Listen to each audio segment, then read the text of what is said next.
ইন্নাদ-দীনা ইনদাল্লাহিল ইসলাম, নিশ্চয়ই আল্লাহ সুবহানাহু ওয়া তাআলার কাছে একমাত্র গ্রহণযোগ্য মনোনীত জীবন ব্যবস্থার নাম হচ্ছে ইসলাম। ওয়া মাখতালাফাল্লাযীনা উতুল কিতাব ইল্লা মিন বা'দি মা জাআহুমুল ইলমু বাগিয়ান বাইনাহুম। আল্লাহ পাক বলছেন, এর পূর্বে যাদেরকে কিতাব দেওয়া হয়েছিল তারা দুটো কারণে ইসলামের বিরোধিতা করেছে। একটা হচ্ছে অজ্ঞতা, আর একটা বাগিয়ান বাইনাহুম, পরস্পরের হিংসা বিদ্বেষ এবং হঠকারিতা। আল্লাহ পাক বলেছেন ইসলামই একমাত্র গ্রহণযোগ্য জীবন ব্যবস্থা। এটা থেকে মানুষকে বিমুখ রাখছে দুটো বিষয়। একটা হচ্ছে অজ্ঞতা, দিন সম্পর্কে, ইসলাম সম্পর্কে অজ্ঞতা। আরেকটা হচ্ছে হঠকারিতা, সত্যটা চেনার পরেও সেটাকে স্বীকার না করা, এটাকে বলা হয় হঠকারিতা। আল্লাহ পাক বলছেন এই শ্রেণীর মানুষকে উদ্দেশ্য করে, ওয়া মা ইয়াকফুর বিআয়াতিল্লাহ ফাইন্নাল্লাহা সারিউল হিসাব।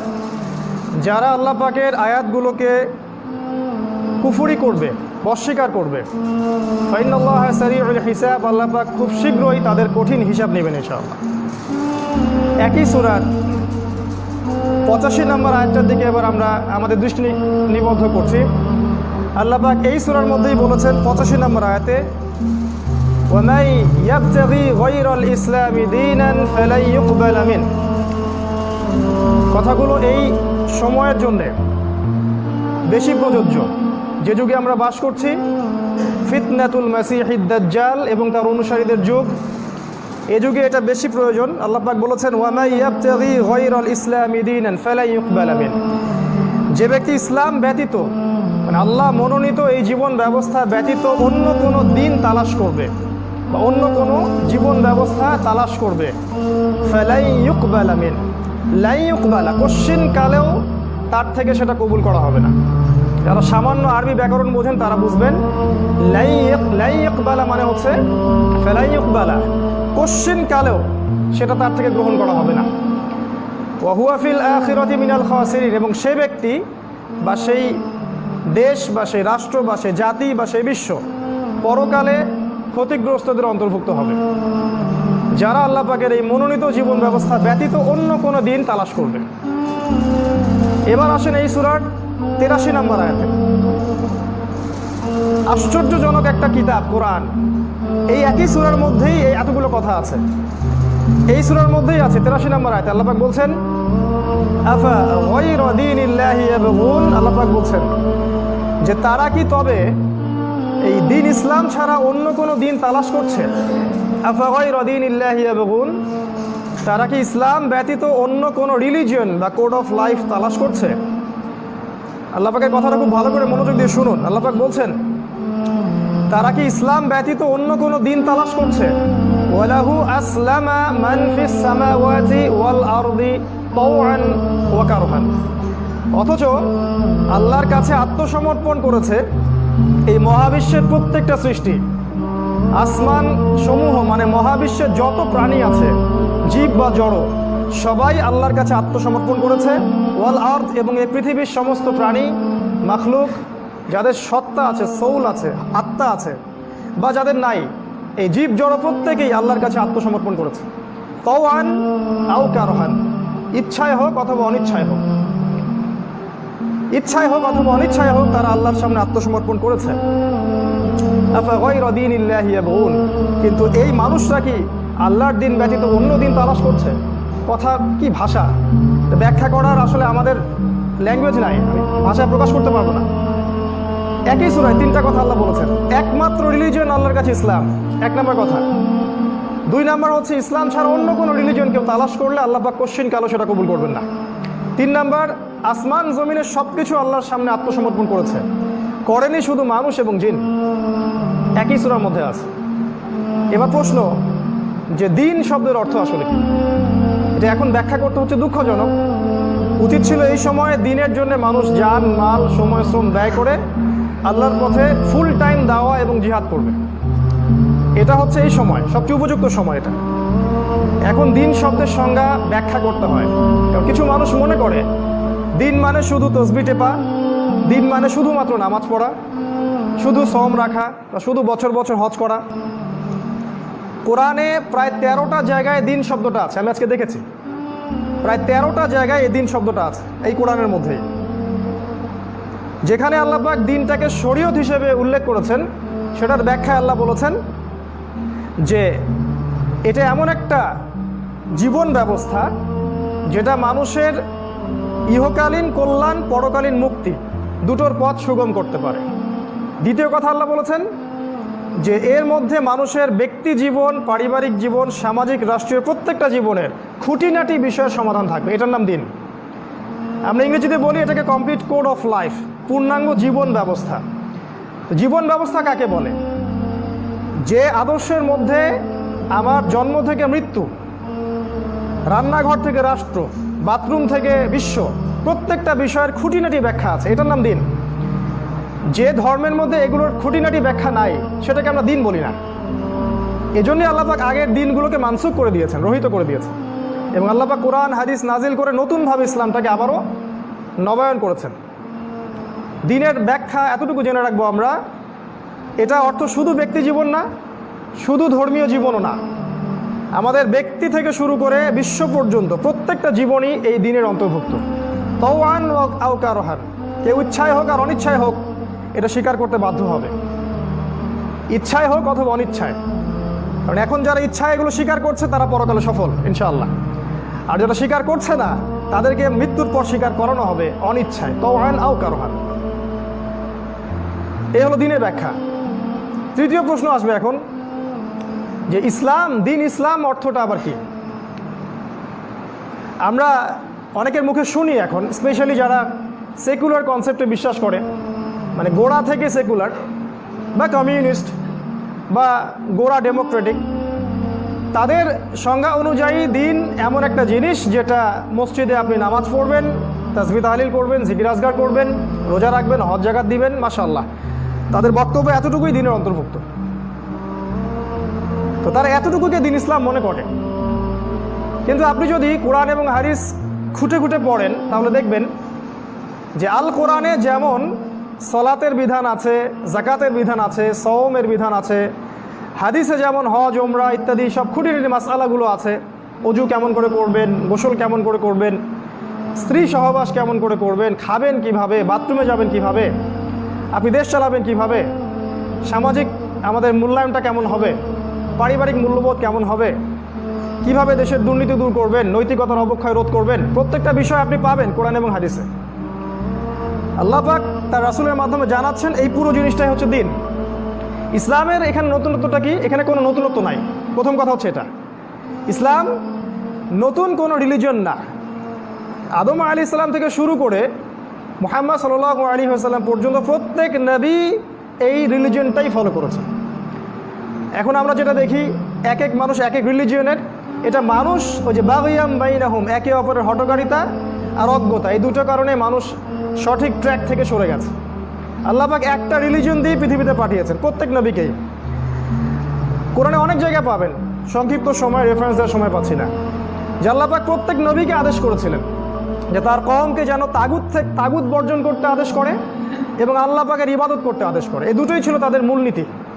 সবাই দাওয়াত দিয়েছেন লা ইলাহা ইল্লাল্লাহ, কেউ দাওয়াত দেননি এর বাইরে। প্রত্যেক নবী আদম থেকে শুরু করে মুহাম্মদ সাল্লাল্লাহু আলাইহি ওয়াসাল্লাম পর্যন্ত। আপনি আদম আলাইহিস সালামের জীবনী দেখেন, নূহ আলাইহিস সালামের জীবনী দেখেন, ইব্রাহিম, মুসা, ঈসা, প্রত্যেক নবীর জীবনী দেখেন, একটা কমন জিনিস খুঁজে পাবেন যে দিন নতুন কিছু নয়। এই লা ইলাহা ইল্লাল্লাহ, এই ইসলাম শুরু থেকে ছিল, আজও আছে, ইনশাআল্লাহ কিয়ামত পর্যন্ত থাকবে। এই জন্যই আমরা বলি ইসলাম চির নতুন, চির প্রাচীন এবং চির আধুনিক। তাই যাদের এই কনসেপ্ট আছে, স্পেশালি সেকুলার কনসেপ্টে যারা বিশ্বাস করি আমরা যে ইসলাম নতুন একটা ধর্ম, মুহাম্মাদের মাধ্যমে এটা প্রবর্তিত হয়েছে, নাউযুবিল্লাহ সাল্লাল্লাহু আলাইহি ওয়াসাল্লাম, এটা সম্পূর্ণ ভুল একটা কনসেপ্ট। মুসা আলাইহিস সালামের রিলিজন ছিল ইসলাম, ঈসা আলাইহিস সালামের ইসলাম, নূহ আলাইহিস সালামের ইসলাম। এক কথায় 1,24,000 যে শব্দটা আমরা পাই, বা কোনো হাদিসে 2,24,000 নবী এবং রসুল, প্রত্যেকের রিলিজনই ছিল ইসলাম। আর আমাদের নবী মুহাম্মদ সাল্লাল্লাহু আলাইহি ওয়াসাল্লাম ইসলামের একটা ছোট্ট সংজ্ঞা দিয়েছেন, এটা আপনাদেরকে শেয়ার করব। হাদিসে জিবরিল নিয়ে আমি একটা আলোচনা করেছিলাম, সেখানে বলেছিলাম বিস্তারিত, আজকে শুধু একটা পয়েন্ট বলছি। যে জিবরাইল আলাইহিস সালাম যেদিন মানুষের রূপ ধরে পৃথিবীতে এসেছিলেন জনসমক্ষে সাহাবীদের সামনে, সব সাহাবী তাকে দেখেছেন।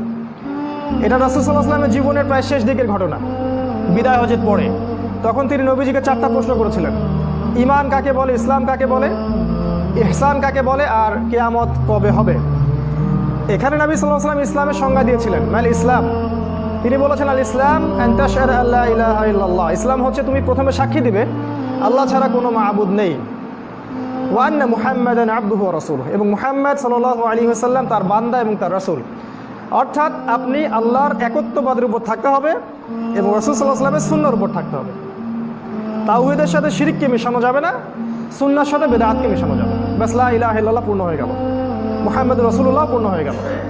এবং আপনি আল্লাহর বিধান এবং রাসূলের বিধানের বাইরে যেতে পারবেন না, কারণ আমরা দাসদের কোনো ইচ্ছা স্বাধীনতা থাকে না। আমরা দাস আল্লাহর এই পৃথিবীতে, তিনি যা বলবেন তাই করতে হবে, যা করতে নিষেধ করবেন সেটাই করা যাবে না।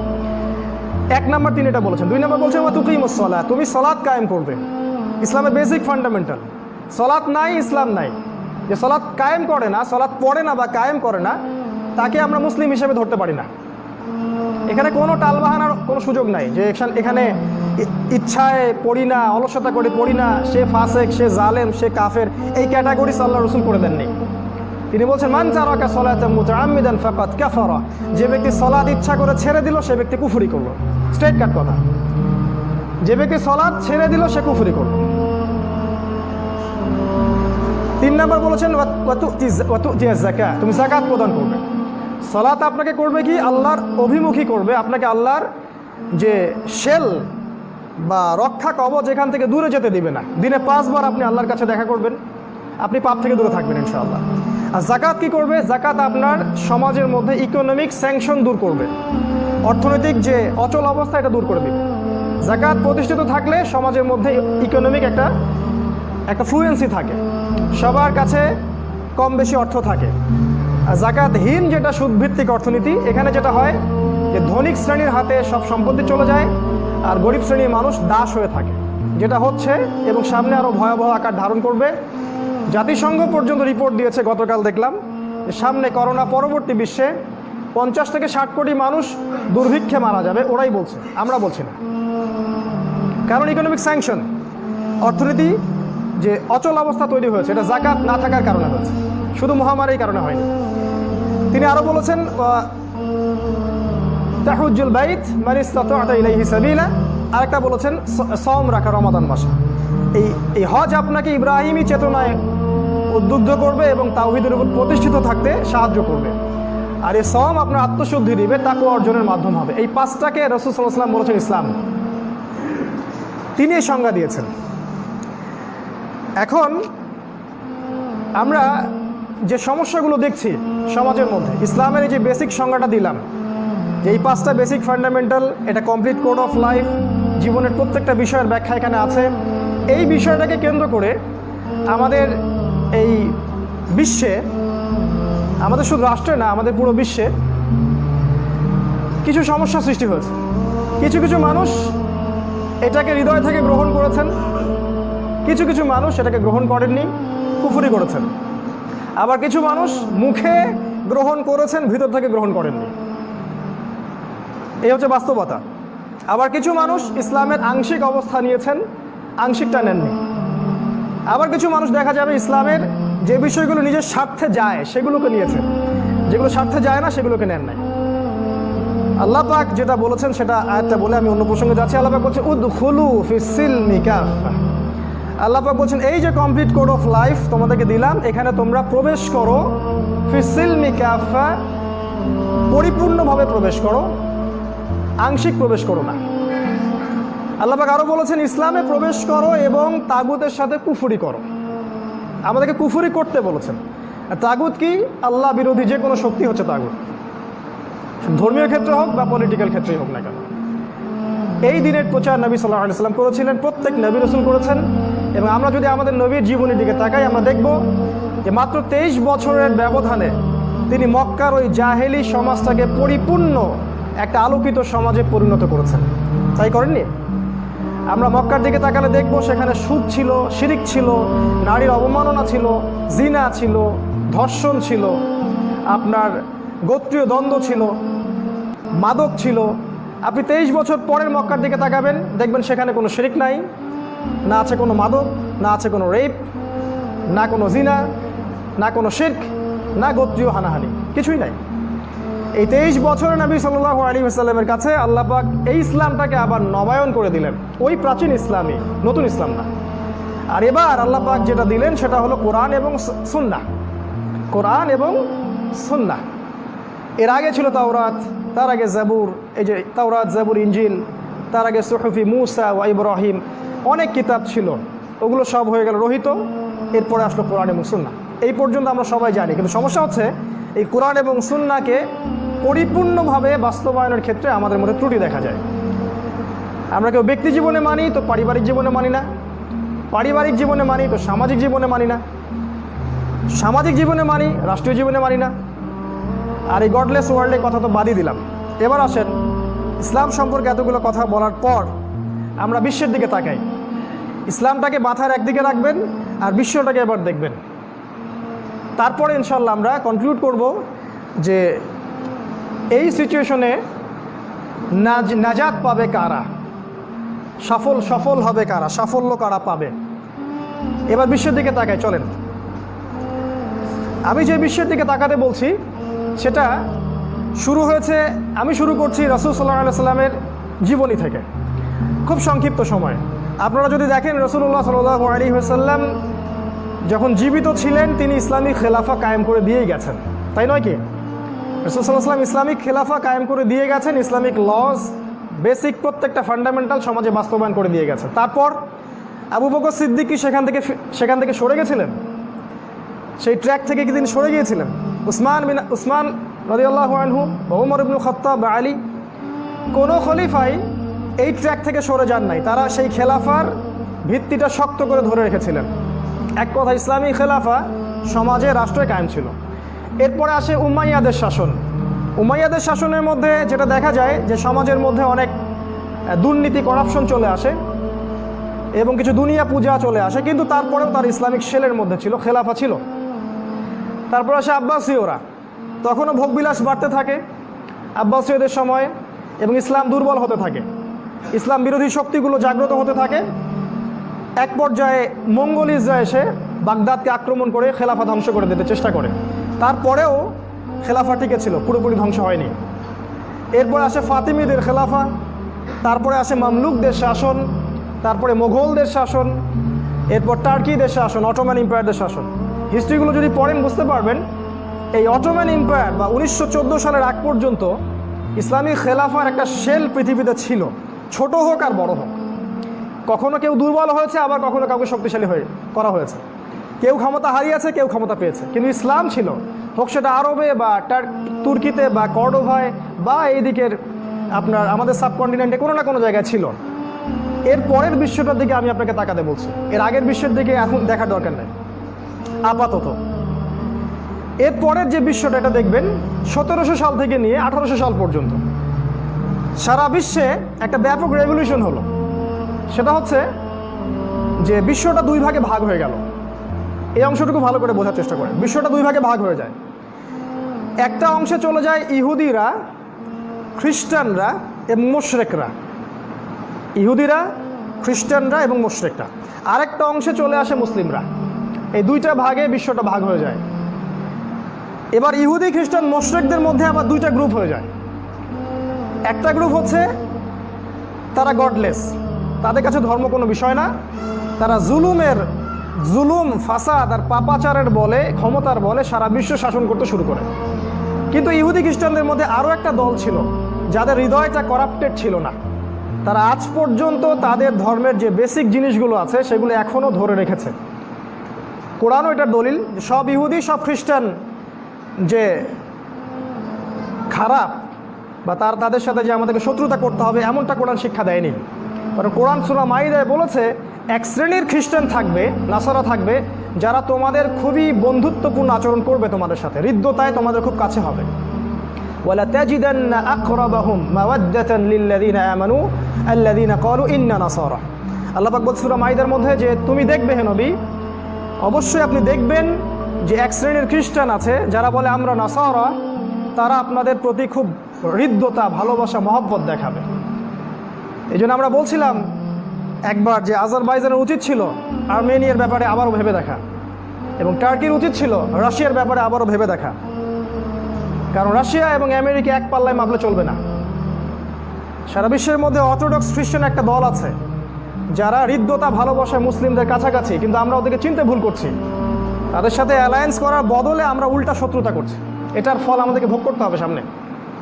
কারণ আমাদের কাছে কোরআন যখন আমাদের হাত থেকে চলে গেছে, বা কোরআন যখন আমরা জাদুঘরে রেখে দিয়েছি, তখন এই সমস্যাগুলো হয় স্বাভাবিক। আল্লাহ পাক এই দুই শ্রেণীর কথা বলেছেন। এক শ্রেণীর ইহুদি আছে, অল্প কিছু ইহুদি হলেও তাদের মধ্যে স্বচ্ছতা আছে, এমন নয় যে সবাই পাপাচারী বা করাপ্টেড, তা না। এক শ্রেণীর ইহুদি ছিল রাসূল সাল্লাল্লাহু আলাইহি ওয়াসাল্লামের যুগেও, যারা ইসলাম কবুল করেছিল, এমনকি যুদ্ধ করেছে উহুদের মাঠে। উহুদের মাঠে তো আমি আপনি যুদ্ধ করি নাই, অনেক ইহুদি ইসলাম কবুল করে যুদ্ধ করেছে উহুদের মাঠে। আব্দুল্লাহ বিন সালাম রাদিয়াল্লাহু আনহু, ইহুদির বড় পণ্ডিত, তিনি রাসূল সাল্লাল্লাহু আলাইহি ওয়াসাল্লামকে চিনতে পেরেছেন, তাকে প্রোটেক্ট করেছেন, এবং তাকে ওই মদিনার মধ্যে তার যে দলিল সেটাকে প্রমাণ করেছেন আব্দুল্লাহ বিন সালাম। কারণ নবীজি তো পড়তে জানতেন না, লিখতে জানতেন না। তিনি তাওরাত থেকে বের করে দেখাচ্ছিলেন যে ইনি শেষ নবী, ইনি আসল নবী, তোমরা এর আনুগত্য করো। তাই সব ইহুদি খারাপ, এটা বলা ঠিক না। আবার সব খ্রিস্টান খারাপ না, কারণ রাসূল সাল্লাল্লাহু আলাইহি ওয়াসাল্লামের যুগেও দেখবেন আপনি কিছু কিছু নাসারা ছিলেন যারা ইসলামের পক্ষে কাজ করেছেন। আবিসিনিয়ার ওই রাজা বাদশাহ নাজাশির কথা আপনারা জানেন, যিনি জাফর বিন আবু তালেব রাদিয়াল্লাহু আনহু নেতৃত্বে বিশাল একটা মুসলিম কমিউনিটিকে আশ্রয় দিয়েছিলেন। তারা রেফিউজি ছিলেন, আমরা ছিলাম রেফিউজি তখন, তারা আমাদেরকে আশ্রয় দিয়েছিল। ইতিহাস ভুলে গেছে আজকে মানুষ। সেই আবিসিনিয়া ইথিওপিয়ার কথা বলছি, এখন ওই জায়গাটার নাম ইরিত্রিয়া। এই বাদশাহ নাজাশি যখন ইন্তেকাল করেন, আমাদের নবী মুহাম্মদ সাল্লাল্লাহু আলাইহি ওয়াসাল্লাম তার জানাজার নামাজ পড়েছেন, গায়েবানা জানাজার নামাজ। কি মনে করছেন আপনি? তাই যুগে যুগে এরকম শ্রেণীর ইহুদি খ্রিস্টান কিছু থাকবে, কিছু আছে, অল্প কিছু হলো। আল্লাহ পাক বলেছেন তাদের সংখ্যা অল্প, কিন্তু আছে। এর উল্টা দিকে বিশাল জনশক্তির একটা ইহুদি খ্রিস্টান মিত্র আছে, এদেরকে আমরা বলি জায়নিজম বা জায়নিস্ট অ্যালায়েন্স। এরা মূলত সারা বিশ্বের শত্রু, শুধু ইসলামের শত্রু না, এরা সারা বিশ্বের ধার্মিকদের শত্রু। আপনি যদি ধর্ম পালন করেন, আপনি হোক হিন্দু হন বা খ্রিস্টান হন বা বৌদ্ধ হন বা মুসলিম হন, ওরা ধর্মের শত্রু। কারণ ওরা চায় যে পুরো মানব জাতি অন্য একটা শক্তির ইবাদত করুক, সেই শক্তির নাম হচ্ছে মাসিহুদ দাজ্জাল। কারণ তারা দাজ্জালের জন্য অপেক্ষা করছে, তারা বলছে যে এই হচ্ছে আমাদের মাসিহ, যে সামনে আসতে যাচ্ছে। এবং তাদের পুরো যে এজেন্ডা, প্রোপাগান্ডা, এটা পুরো স্পষ্ট করে দিয়েছে তারা জগতের সামনে। তারা গডলেস, তারা রিলিজিয়নের শত্রু, সত্যের শত্রু, এবং এরা জুলুম, পাপাচার, ফাসাদ এবং ক্ষমতার দাপটে সারা বিশ্ব শোষণ করে বেড়াচ্ছে। এটা হচ্ছে বড় মেজর শ্রেণী ইহুদি খ্রিস্টান অ্যালায়েন্স, যাদেরকে আমরা বলি জায়নিস্ট মুভমেন্ট। এদের লিডার হচ্ছে ইসরায়েল, এদের মূল লিডার হচ্ছে ইসরায়েল, যার বিরুদ্ধে মুসলিমদের কোনো এখন ইনিশিয়েটিভ নাই, বরং তার সাথে হাত মিলাচ্ছে সবাই। এই গাদ্দারদেরকে আমরাও ক্ষমা করবো না, আল্লাহ পাক যেন এদেরকে মাফ না করেন। আল্লাহ পাক কবুল করুন দোয়া। যারা ইসরায়েলের সাথে হাত মিলিয়েছে, এই গাদ্দার, এরা হচ্ছে উম্মার সবচেয়ে বড় গাদ্দার। হোক সেটা আহলে সৌদ, হোক সেটা আরব আমিরাত বা দুবাই বা যে কেউ। আল্লাহ রাব্বুল আলামিন বলেছেন, আমি মনে করি দিই আয়াতগুলো একটু। আল্লাহ পাক সূরা বাকারার মধ্যে বলেছেন যে ওয়ালান তারদা আনকাল ইয়াহুদ ওয়ান নাসারা হাত্তা তাত্তাবিআ মিল্লাতাহুম। হে নবী, ইহুদি এবং খ্রিস্টানদের এই অ্যালায়েন্সটা, যারা ইসলামের দুশমন, তারা কোশ্চিন কালেও আপনার প্রতি সন্তুষ্ট হবে না যতক্ষণ না আপনি ওদের মিল্লাত গ্রহণ করছেন। ওয়ামান আসদাকু মিনাল্লাহি হাদিসা, আল্লাহর চেয়ে আর সত্য কথা কে বলতে পারেন বলেন? কিছু মানুষ ইন্টারফেইথের কথা বলে এখন এদের সাথে। আল্লাহ সত্য না, এরা সত্য। আল্লাহ পাক বলছেন এরা ততক্ষণ পর্যন্ত তোমার প্রতি সন্তুষ্ট হবে না হে নবী, যতক্ষণ তুমি এদের সাথে যুক্ত না হচ্ছ বা এদের মিল্লাত গ্রহণ না করছো। আল্লাহ পাক আরো বলছেন সূরা মাইদা, আয়াতগুলো মনে করিয়ে দেই। আল্লাহ পাক বলছে ইয়া আইয়ুহাল্লাযীনা আমানু, হে মুমিনগণ, লা তাত্তাখিযুল ইয়াহুদা ওয়ান নাসারা আউলিয়া। এই ইহুদি এবং খ্রিস্টানদেরকে বন্ধুরূপে গ্রহণ করো না। কোন ইহুদি কোন খ্রিস্টান? বা'দুহুম আউলিয়া বা'দ, যারা একে অপরের বন্ধু। এই জায়নিস্ট মুভমেন্ট, যারা একে অপরের বন্ধু। ওই ইহুদি ওই খ্রিস্টান নয় যারা আমাদেরকে আশ্রয় দিয়েছিল আবিসিনিয়া, তারা নয়। সেই ইহুদি সেই খ্রিস্টান যারা একে অপরের বন্ধু, জায়নিস্ট মুভমেন্ট। কারণ আল্লাহ পাক বলছেন ওয়া মা ইয়াতাওয়াল্লাহুম মিনকুম ফাইন্নাহু মিনহুম, তোমাদের মধ্যে যদি কেউ ওদের সাথে হাত মিলায়, সে এই উম্মতের কেউ না, সে তাদের অন্তর্ভুক্ত। এটা আল্লাহর কথা। যারা এদের সাথে হাত মিলাচ্ছে, অ্যালায়েন্স করছে, তারা আমাদের উম্মার কেউ না। সে যেই হোক না কেন, হোক সে মুসলিম বা মুনাফেক বা অমুক আরব রাষ্ট্রের নেতা বা যে কেউ, তুমি আমাদের উম্মতের কেউ না। তোমাকে আমরা কিয়ামতের মাঠে দেখে নিব ইনশাল্লাহ। এই পুরো গাদ্দারির হিসাব আল্লাহর কাছে দিতে হবে, উম্মার সাথে গাদ্দারি। আরও বলেছেন আল্লাহ পাক, এখানে দুইটা শ্রেণী পেলেন, ইহুদি এবং খ্রিস্টান, যারা একে অপরের সাথে বন্ধুত্ব করেছে। আর একটা শ্রেণীর কথা আল্লাহ পাক বলেছেন যে সূরা মাইদার মধ্যেই আছে, হে নবী, লাতাজিদান্না আশাদ্দান নাস আদাওয়াতাল লিল্লাযিনা আমানু আল ইয়াহুদ ওয়াল্লাযিনা আশরাকু। এবার দেখেন আল্লাহ পাক বলছেন, হে নবী, আপনি দেখবেন মুমিনদের সাথে সবচেয়ে কঠিন শত্রুতা পোষণ করে দুই শ্রেণীর মানুষ। কোরআনেই আছে দুই শ্রেণীর মানুষ। এক শ্রেণী হচ্ছে আল ইয়াহুদ, ওই ইহুদি যারা জায়নিস্ট মুভমেন্টের সাথে জড়িত, এবং দ্বিতীয় হচ্ছে আল্লাযিনা আশরাকু, যারা শিরক করে, মুশরিক। এজন্যই দেখবেন নেতানিয়াহু মোদিকে ডাকে, এমনি ডাকে না, কোরআন আমাদের সামনে সব বলে দিয়েছে। কিন্তু আমরা কোরআনিক পররাষ্ট্রনীতি বাদ দিয়ে অন্য জায়গা থেকে হেদায়েত নিচ্ছি।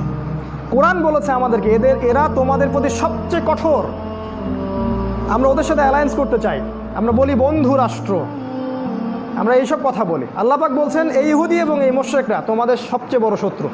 এই আয়াতে আল্লাহ পাক বলেছেন যে কিছু নাসারাকে তোমরা পাবে যারা ভালোবাসা হৃদ্যতা তোমাদের কাছাকাছি হবে, কারণ ওদের সাথে ওই নাসারাদের মধ্যে কিছু পাদ্রী দরবেশ টাইপের মানুষ আছে যারা এই দুনিয়াবি ফাসাদ থেকে বৈরাগ্যতা অবলম্বন করেছে। রুহবান, আহবার বলা হয় এদেরকে।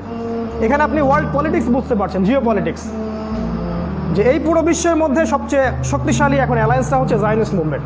কোন জায়নিস্ট? যারা সেই সব ইহুদি এবং সেই সব খ্রিস্টান যারা একে অপরের বন্ধু, যারা প্রকাশ্য ইসলাম এবং সত্যের বিরোধিতা করছে, ধর্মের বিরোধিতা করছে, এবং সারা বিশ্বকে তারা জুলুম, পাপাচার, ফাসাদ এবং অন্যান্য যে অস্ত্রগুলো আছে এগুলো দিয়ে শোষণ করার চেষ্টা করছে। They want to rule the world. তারা এই ওয়ার্ল্ডটাকে শাসন করতে চায় অন বিহাফ অফ দাজ্জাল, দাজ্জালের পক্ষ থেকে। কেন বললাম? কারণ এরাই জেরুজালেম মুক্ত করেছে ইহুদিদের জন্যে 1914-এ। এরাই জেরুজালেমকে উন্মুক্ত করে ইহুদিদেরকে আসার জায়গা করে দিয়েছে। এরাই প্রথম বিশ্বযুদ্ধ লাগিয়েছে, এরাই দ্বিতীয় বিশ্বযুদ্ধের পর ইহুদি রাষ্ট্র গঠন করে দিয়েছে, এরাই জেরুজালেমকে রাজধানী ঘোষণা করলো। এখন আপনি অপেক্ষা করছেন কবে মাসিহুদ দাজ্জাল আসবে? এই জন্যে সবাই অলরেডি সেখানে প্ল্যান, ওদের মঞ্চ প্রস্তুত। শেষ পেরেকটা খালি কফিনে ঠোকানো বাকি আছে, সেটা হচ্ছে মালহামা, সামনে যেটা আসছে। এই বিশ্বের অবস্থা। এখানে আপনি দেখবেন ইহুদি খ্রিস্টানদের মধ্যে এভাবে দলাদলি হয়ে গেছে, দুইটা দল মেজর। এক দল তারা জুলুম এর বলে বিশ্ব শাসন করছে, আর এক দল অল্প কিছু মানুষ আছে তাদের মধ্যে যারা হৃদ্যতা ভালোবাসায় মুসলিমদের কাছাকাছি হবে। আর মুসলিমদের দিকে এবার তাকান, আরেকটা দল যেটা বিশ্বের মধ্যে আছে। এই মুসলিমদের মধ্যেও দুইটা দল, মেজর দুইটা দল। একটা হচ্ছে মুমিন আর একটা হচ্ছে মুনাফিক। একদল মুমিন, একদল মুনাফিক। মুনাফিকদের ব্যাপারে আপনারা সবাই জানেন, যা বলে তা রক্ষা করে না, আমানতের খেয়ানত করে, আর কথা বললেই মিথ্যা কথা বলে। প্রত্যেকটা খাসলতই এদের সাথে মিলে যায়, হোক সেটা মানে পারিবারিক মুনাফিক থেকে বৈশ্বিক মুনাফিক, প্রত্যেকের খাসলতই সেম। কথা বললে কথা রাখবে না, কথা দিলে কথা রাখবে না, আর কথা না রাখাই ওর সুন্নাহ। আমানত দিবেন, খেয়ানত করবেন, খেয়ানত করাই ওর সুন্নাহ। ওয়াদার খেলাফ করবে এবং একে অপরের সাথে গালিগালাজ করবে। আরও আছে ওদের আলামত, ফজরের নামাজ পড়বে না, ঈশার নামাজ পড়বে না, বা অলসতা করবে, জামাতে আসবে না। কোরআন হাদিসের সরাসরি বিরোধিতা না করলেও ভিতরে ভিতরে ওদের সাথে অ্যালায়েন্স গঠন করবে, ইসলামের বিরুদ্ধে কাজ করবে, ইসলামটাকে হাস্যকর রূপে সমাজের সামনে তুলে ধরবে। অনেক আলামত আছে। মুনাফিক চিনতে হলে একটা সূরা পড়বেন, আমি বলে দিচ্ছি। মুনাফিক চিনতে হলে একটা সূরা যথেষ্ট, সেটা হলো সূরাতুত তাওবা। সূরা তাওবা বলে দিবে আমার ভিতরে ঈমান আছে না নেফাক আছে। আর আরেকটা শ্রেণী হলো মুমিন শ্রেণী। এই মুমিন শ্রেণীর মধ্যে আরও সমস্যা বেশি। এদের মাঝে আবার শতদা বিভক্ত, হাজার হাজার লক্ষ লক্ষ দল আছে। একটা দুইটা না, লক্ষ লক্ষ দল আছে। মাযহাবি দলাদলি হোক, আর আপনার তরিকার দলাদলি হোক, আর অ্যাসোসিয়েশন ওয়াইজ দলাদলি হোক, যেটাই হোক, শতদা বিভক্ত। এখন সমাধান ওই যে নবী সাল্লাল্লাহু আলাইহি ওয়াসাল্লাম বলেছেন, মা আনা আলাইহি ওয়া আসহাবি, আমি যার উপরে আছি আমার সাহাবীরা যার উপরে আছেন। দুর্ভাগ্যজনক, এই 1700 সাল থেকে 2020 পর্যন্ত এই হাদিসের বেসিসেই আবার অনেকগুলো দল হয়ে গেছে। সবাই বলছে আমি সাহাবীদের উপরে আছি, আমি সাহাবীদের উপরে আছি, কিন্তু কারোর মধ্যে কোনো হৃদ্যতা, কোনো অ্যালায়েন্স নাই, সবাই শতদা বিভক্ত। এই হলো মুমিনদের অবস্থা। এর ফলে কি হয়েছে? এর ফলে আমাদের অর্থনীতি দুর্বল হয়ে গেছে, আমাদের পররাষ্ট্রনীতি দুর্বল হয়ে গেছে, ধর্মীয় সম্প্রীতি নষ্ট হয়েছে, আমরা একে অপরের সাথে হিংসা, গীবত, তহমত, কাদা ছোড়াছুড়িতে ব্যস্ত আছি। আর ওই জেরুজালেম প্রস্তুত হয়ে গেছে দাজ্জালের জন্য। এই 300 বছরে এগুলোই হয়েছে বেশি বেশি।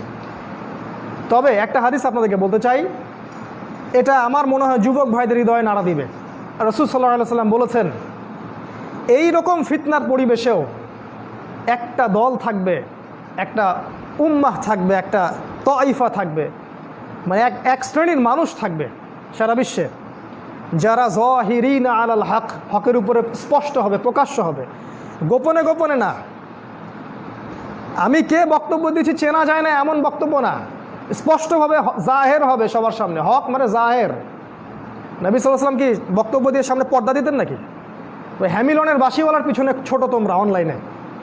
যাহিরিনা আলাল হক, হকের উপরে স্পষ্ট হবে, প্রকাশ্য, দীপ্তমান। কোনো শক্তি, রবি বলছেন পৃথিবীর কোনো শক্তি তাদের কোনো ক্ষতি করতে পারবে না। হাত্তা ইয়াফতাহু বাইতুল মাকদাস, এমনকি তারা বাইতুল মাকদাস বিজয় করবে। এটা আপনাদেরকে দিলাম, চিন্তা করবেন, খুঁজে বের করবেন তারা কারা। একটা দলের কথা নবীজি বলেছেন, যারা এই উম্মার মধ্যে থাকবে শেষ পর্যন্ত তারা যুদ্ধ করবে, যুদ্ধের কথা আছে, এটা নবী বলেছেন। যদি জঙ্গি সন্ত্রাসী বলতে হয় তাহলে মুহাম্মদ সাল্লাল্লাহু আলাইহি ওয়াসাল্লামকে বলবেন। তিনি বলেছেন যে এই দলটা হকের উপর প্রতিষ্ঠিত থেকে ন্যায়ের পথে যুদ্ধ করবে, এমনকি শেষ পর্যন্ত তারা বাইতুল মাকদাস, ওই জেরুজালেম আবারও পুনরুদ্ধার করবে। এটা হবে ইনশাআল্লাহু আযজা ওয়া জাল, যেটা এখন হচ্ছে সারা ওয়ার্ল্ডে। এই অবস্থায় আমরা শেষ করছি অল্প সময়ের মধ্যে। এই অবস্থায় যদি আপনি বিশ্বকে দেখেন, আমি শুধু 4টা পয়েন্ট আপনাকে শেয়ার করছি। এই 4টা পয়েন্ট থেকে আপনি বিশ্বকে দেখলে বুঝতে পারবেন যে সমাধানটা কোথায় আছে। 1 নম্বর পয়েন্ট হচ্ছে ধর্মীয় দৃষ্টিকোণ। আপনি ধর্মীয় দৃষ্টিকোণ থেকে পুরো বিশ্বটাকে দেখেন, এটা 1 নম্বর। 2 নম্বর হচ্ছে অর্থনৈতিক দৃষ্টিকোণ, ইকোনমিক দৃষ্টিকোণ থেকে বিশ্বটাকে দেখেন কি অবস্থা।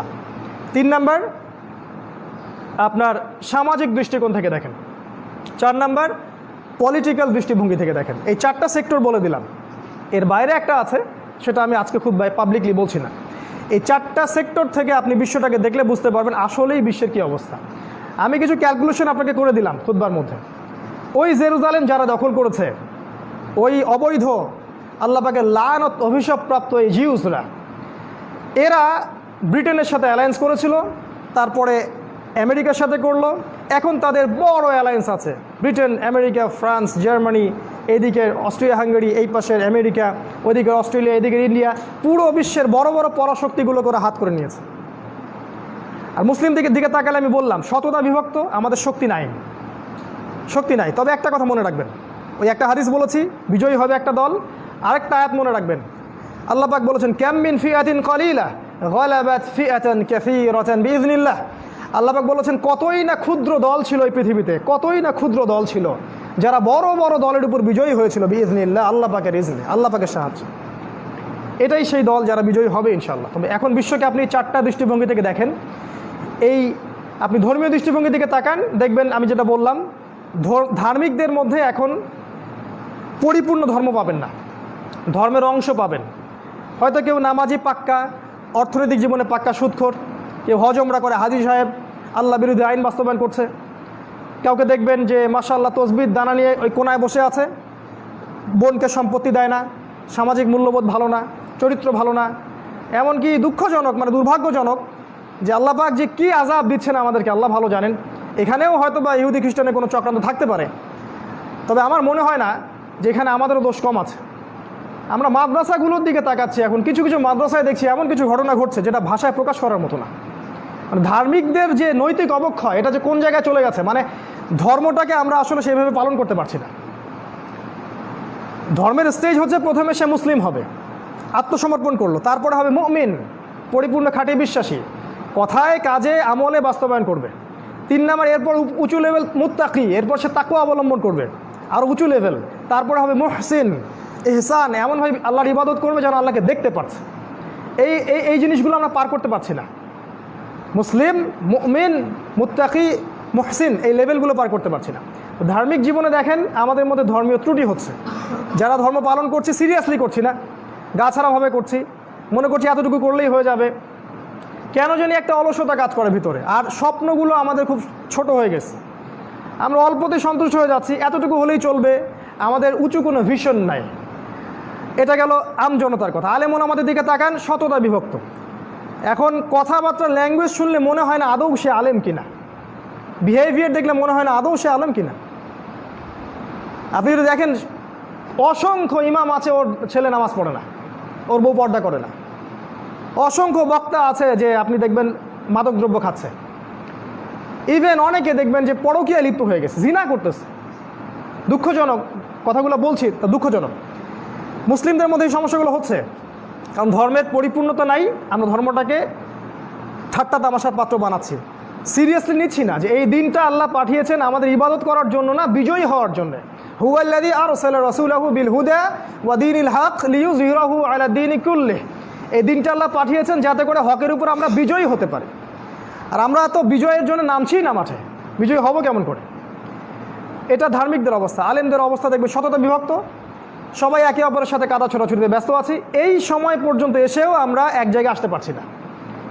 এক জায়গায় আসার মানে এই নয় যে একটা দলের মধ্যে সবাইকে আসতে হবে, এমন নয়। যে সবার মাঝে একটা মিউচুয়াল আন্ডারস্ট্যান্ডিং থাকলে এটা পসিবল ছিল, যেটা হচ্ছে না, দুর্ভাগ্যজনক। ধর্মীয় দৃষ্টিভঙ্গির দিকে তাকান বিশ্বের, আর দেখেন আর যারা ধর্মকে পালন করছে, কসমেটিক্স ইসলাম ফলো করছি আমরা, অথবা প্রোটেস্ট্যান্ট ইসলাম ফলো করছি, অথবা ওই যে ব্রিটেনের শেখানো ইসলাম বা আমেরিকার শেখানো ইসলাম বা ইসরায়েলের পণ্ডিতদের শেখানো ইসলাম আমরা ফলো করছি। মুসলিমরাই বলছে যে ইসলামী হুকুমতের কোনো দরকার আছে, এগুলো আগে চলতো এখন চলে না। মুসলিমরাই, কালিমা পড়া মুসলিমরাই পর্দার বিরোধিতা করছে। তারাই দেখবেন যে সহশিক্ষাকে সম্বোধন দিচ্ছে, মুসলিমদের কথা বলছে। সুদ খাচ্ছে কারা? মুসলিমরা খাচ্ছে। এনজিওতে আপনি চাকরি করেন, সুদি এনজিওতে আপনি চাকরি করেন, আপনার বউ দেখা যায় যে ব্র্যাকের মতো ইয়াতে চাকরি করে, সুদি এনজিওতে চাকরি করে, সুদ খায়, সমিতি করে। আমরাই ব্যাংকে চাকরি করি, আমরা ব্যাংকের সুদের সাথে জড়িত। এটা মুসলিমরা করছে। ধর্মীয় দৃষ্টিভঙ্গি দিকে তাকান, আমাদের অবস্থায় আজকে খারাপ। এই দৃষ্টিভঙ্গি দিয়ে বিশ্বকে দেখেন। আরেকটা দৃষ্টিভঙ্গি বলছি, সোশ্যাল দৃষ্টিভঙ্গি, সামাজিক। আমার মনে হয় না এটা নিয়ে বলার এই মুহূর্তে কোনো প্রয়োজন আছে। আপনারা প্রত্যেকেই জানেন যে সামাজিক অবস্থা আজকে কোন জায়গায় গিয়ে দাঁড়াইছে। মানে আমাদের মা, আমাদের বোন বাসায় নিরাপদ কিনা তাও জানি না। বলে আসলাম বাসা থেকে বের হওয়ার আগে, কোনোভাবেই দরজা যেন না খুলবা না, যেই আসুক। মানে আমাদের ভিতরে কি পরিমাণ একটা মানে কনসিয়াসনেস তৈরি হয়েছে দেখেন, ভীতি কাজ করছে ভিতরে, একটা ফেয়ার কাজ করছে, না জানি কখন কি হয়। দেখেন এই সমস্যাগুলা শুধু যে অন্যের জীবনে থাকবে তা নয়, এই সমস্যাগুলো আমাদের জীবনেও আসবে। আপনারা ওই ঘটনা জানেন, শনিবারে মাছ ধরার ঘটনা। যারা অন্যায় করেছে আল্লাহ ওদেরকেও ধ্বংস করেছেন, যারা অন্যায়ের প্রতিবাদ করে নাই আল্লাহ পাক তাদেরকেও ধ্বংস করেছেন। আর যারা অন্যায়কে পেট্রোনাইজ করছে উপরের লেভেল থেকে, সবাইকে আল্লাহ ধ্বংস করবেন। কোথায় আছে? কোরআনে আছে, সূরা বনী ইসরাঈলের মধ্যে দেখবেন, ওয়াইম মিন ক্বরিয়াতিন ইল্লা নাহনু মুহলিকুহা ক্বাবলা ইয়াউমিল কিয়ামাহ। কিয়ামতের আগেই এই জুলুমের কারণে প্রত্যেক নগরী আমি ধ্বংস করে দিব, আল্লাহ বলেছেন। কিভাবে করবেন? ওই যে পারমাণবিক যুদ্ধ আসতেছে সামনে, 800 কোটি মানুষ তো এমনি মারা যাবে না, এমন বোম পড়বে 1 সেকেন্ডে সব শেষ। 1 সেকেন্ডের মধ্যে একটা রাষ্ট্র শেষ হয়ে যাবে। 5টা বছর অপেক্ষা করেন, দেখেন কি হয়। 5টা বছর অপেক্ষা করেন, সাল বলে দিচ্ছে 2025 সাল পর্যন্ত অপেক্ষা করেন। আল্লাহ ভালো জানেন, আমরা ভবিষ্যৎ বক্তা নই। 2025 পর্যন্ত অপেক্ষা করে দেখেন কি হয় সামনে। যে কোনো সময় ওয়ার্ল্ডে একটা ম্যাসাকার ডিস্ট্রয়মেন্ট শুরু হয়ে যাবে। Nuclear war is coming, knocking at the door, দরজায় কড়া নাড়ছে। সোশ্যাল অবস্থা এই দেখবেন, সমস্ত পাপাচারের মূল এই সামাজিক পাপাচারগুলো। এখন কি নাই? হত্যা অ্যাভেলেবেল, ঘুষ ছাড়া চাকরি হয় না, টেবিলে নিজে টাকা না দিলে আমার জব হবে না। মুসলিম তো ঘুষ নিচ্ছে, ওখানে তো ইহুদি খ্রিস্টান নাই, ওদেরকে দোষ দেন কেন সবসময়? নামাজি লোক সেই কাজ করতেছে। এই যে মানুষের জমি লুট করে খাওয়া, কে করতেছে এগুলা? ওরা করে না, আমরাই করি। আপনি দেখেন মাদক, মুসলিম যুবকদের কথা বলছি, আমার তো মনে হয় 80% এই মাদকের সাথে জড়িত। কয়টা ছেলে পাবেন ফ্রেশ মাদক ছাড়া, সিগারেটও খায় না এমন ছেলে কয়জন আছে? এদের রক্তকে দূষিত করে ফেলা হয়েছে। এগুলা এমনি এমনি করা হয়নি, কারণ দাজ্জাল জানে যে তার এই এজেন্ডার সবচেয়ে বড় বাধা হচ্ছে যুব সমাজ। এই জন্য যুব সমাজের আত্মাটাকে সে ধ্বংস করে দিয়েছে। কিভাবে? এই মাদক দিয়ে আর পর্নোগ্রাফি দিয়ে, দুইটা মেইন অস্ত্র আর কি। কত যুবক আছে আমাদের মতো স্কলার, মানে আমাদের মতো, মানে বলছি যারা কোরআন হাদিস পড়াশোনা করছে, কিন্তু বুক ফুলায় সত্য কথাটা বলতে পারে না। কেন পারে না জানেন? আপনার কাছে মনে হয় সে ভয় পায়। আমি আপনাকে রিজনটা বলছি, রিজনটা পর্নোগ্রাফি। ইয়েস, মানুষ যখন গোপনে পাপ করে তখন দেখবেন পাবলিকলি সে হক কথাটা বলার সাহস পায় না, ভিতর থেকে সাউন্ড আসে না। ভিতর থেকে সাউন্ড আসবে না, ইমানের ওই জাজবাটা আসবে না আপনার ভিতর থেকে।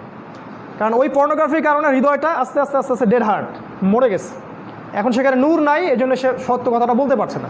সে কিন্তু কুরআন জানে, তার কথাই বলছে। আর অন্যদের কথা বাদ দেন, কি নাই দেখেন, মাদক যুবকদের মধ্যে ছড়িয়ে দেওয়া হয়েছে, পর্নোগ্রাফি ছড়িয়ে দেওয়া হয়েছে, আপনার এই যে ধর্ষণ, এটা নিয়ে বলার মতো রুচি এখন কাজ করছে না।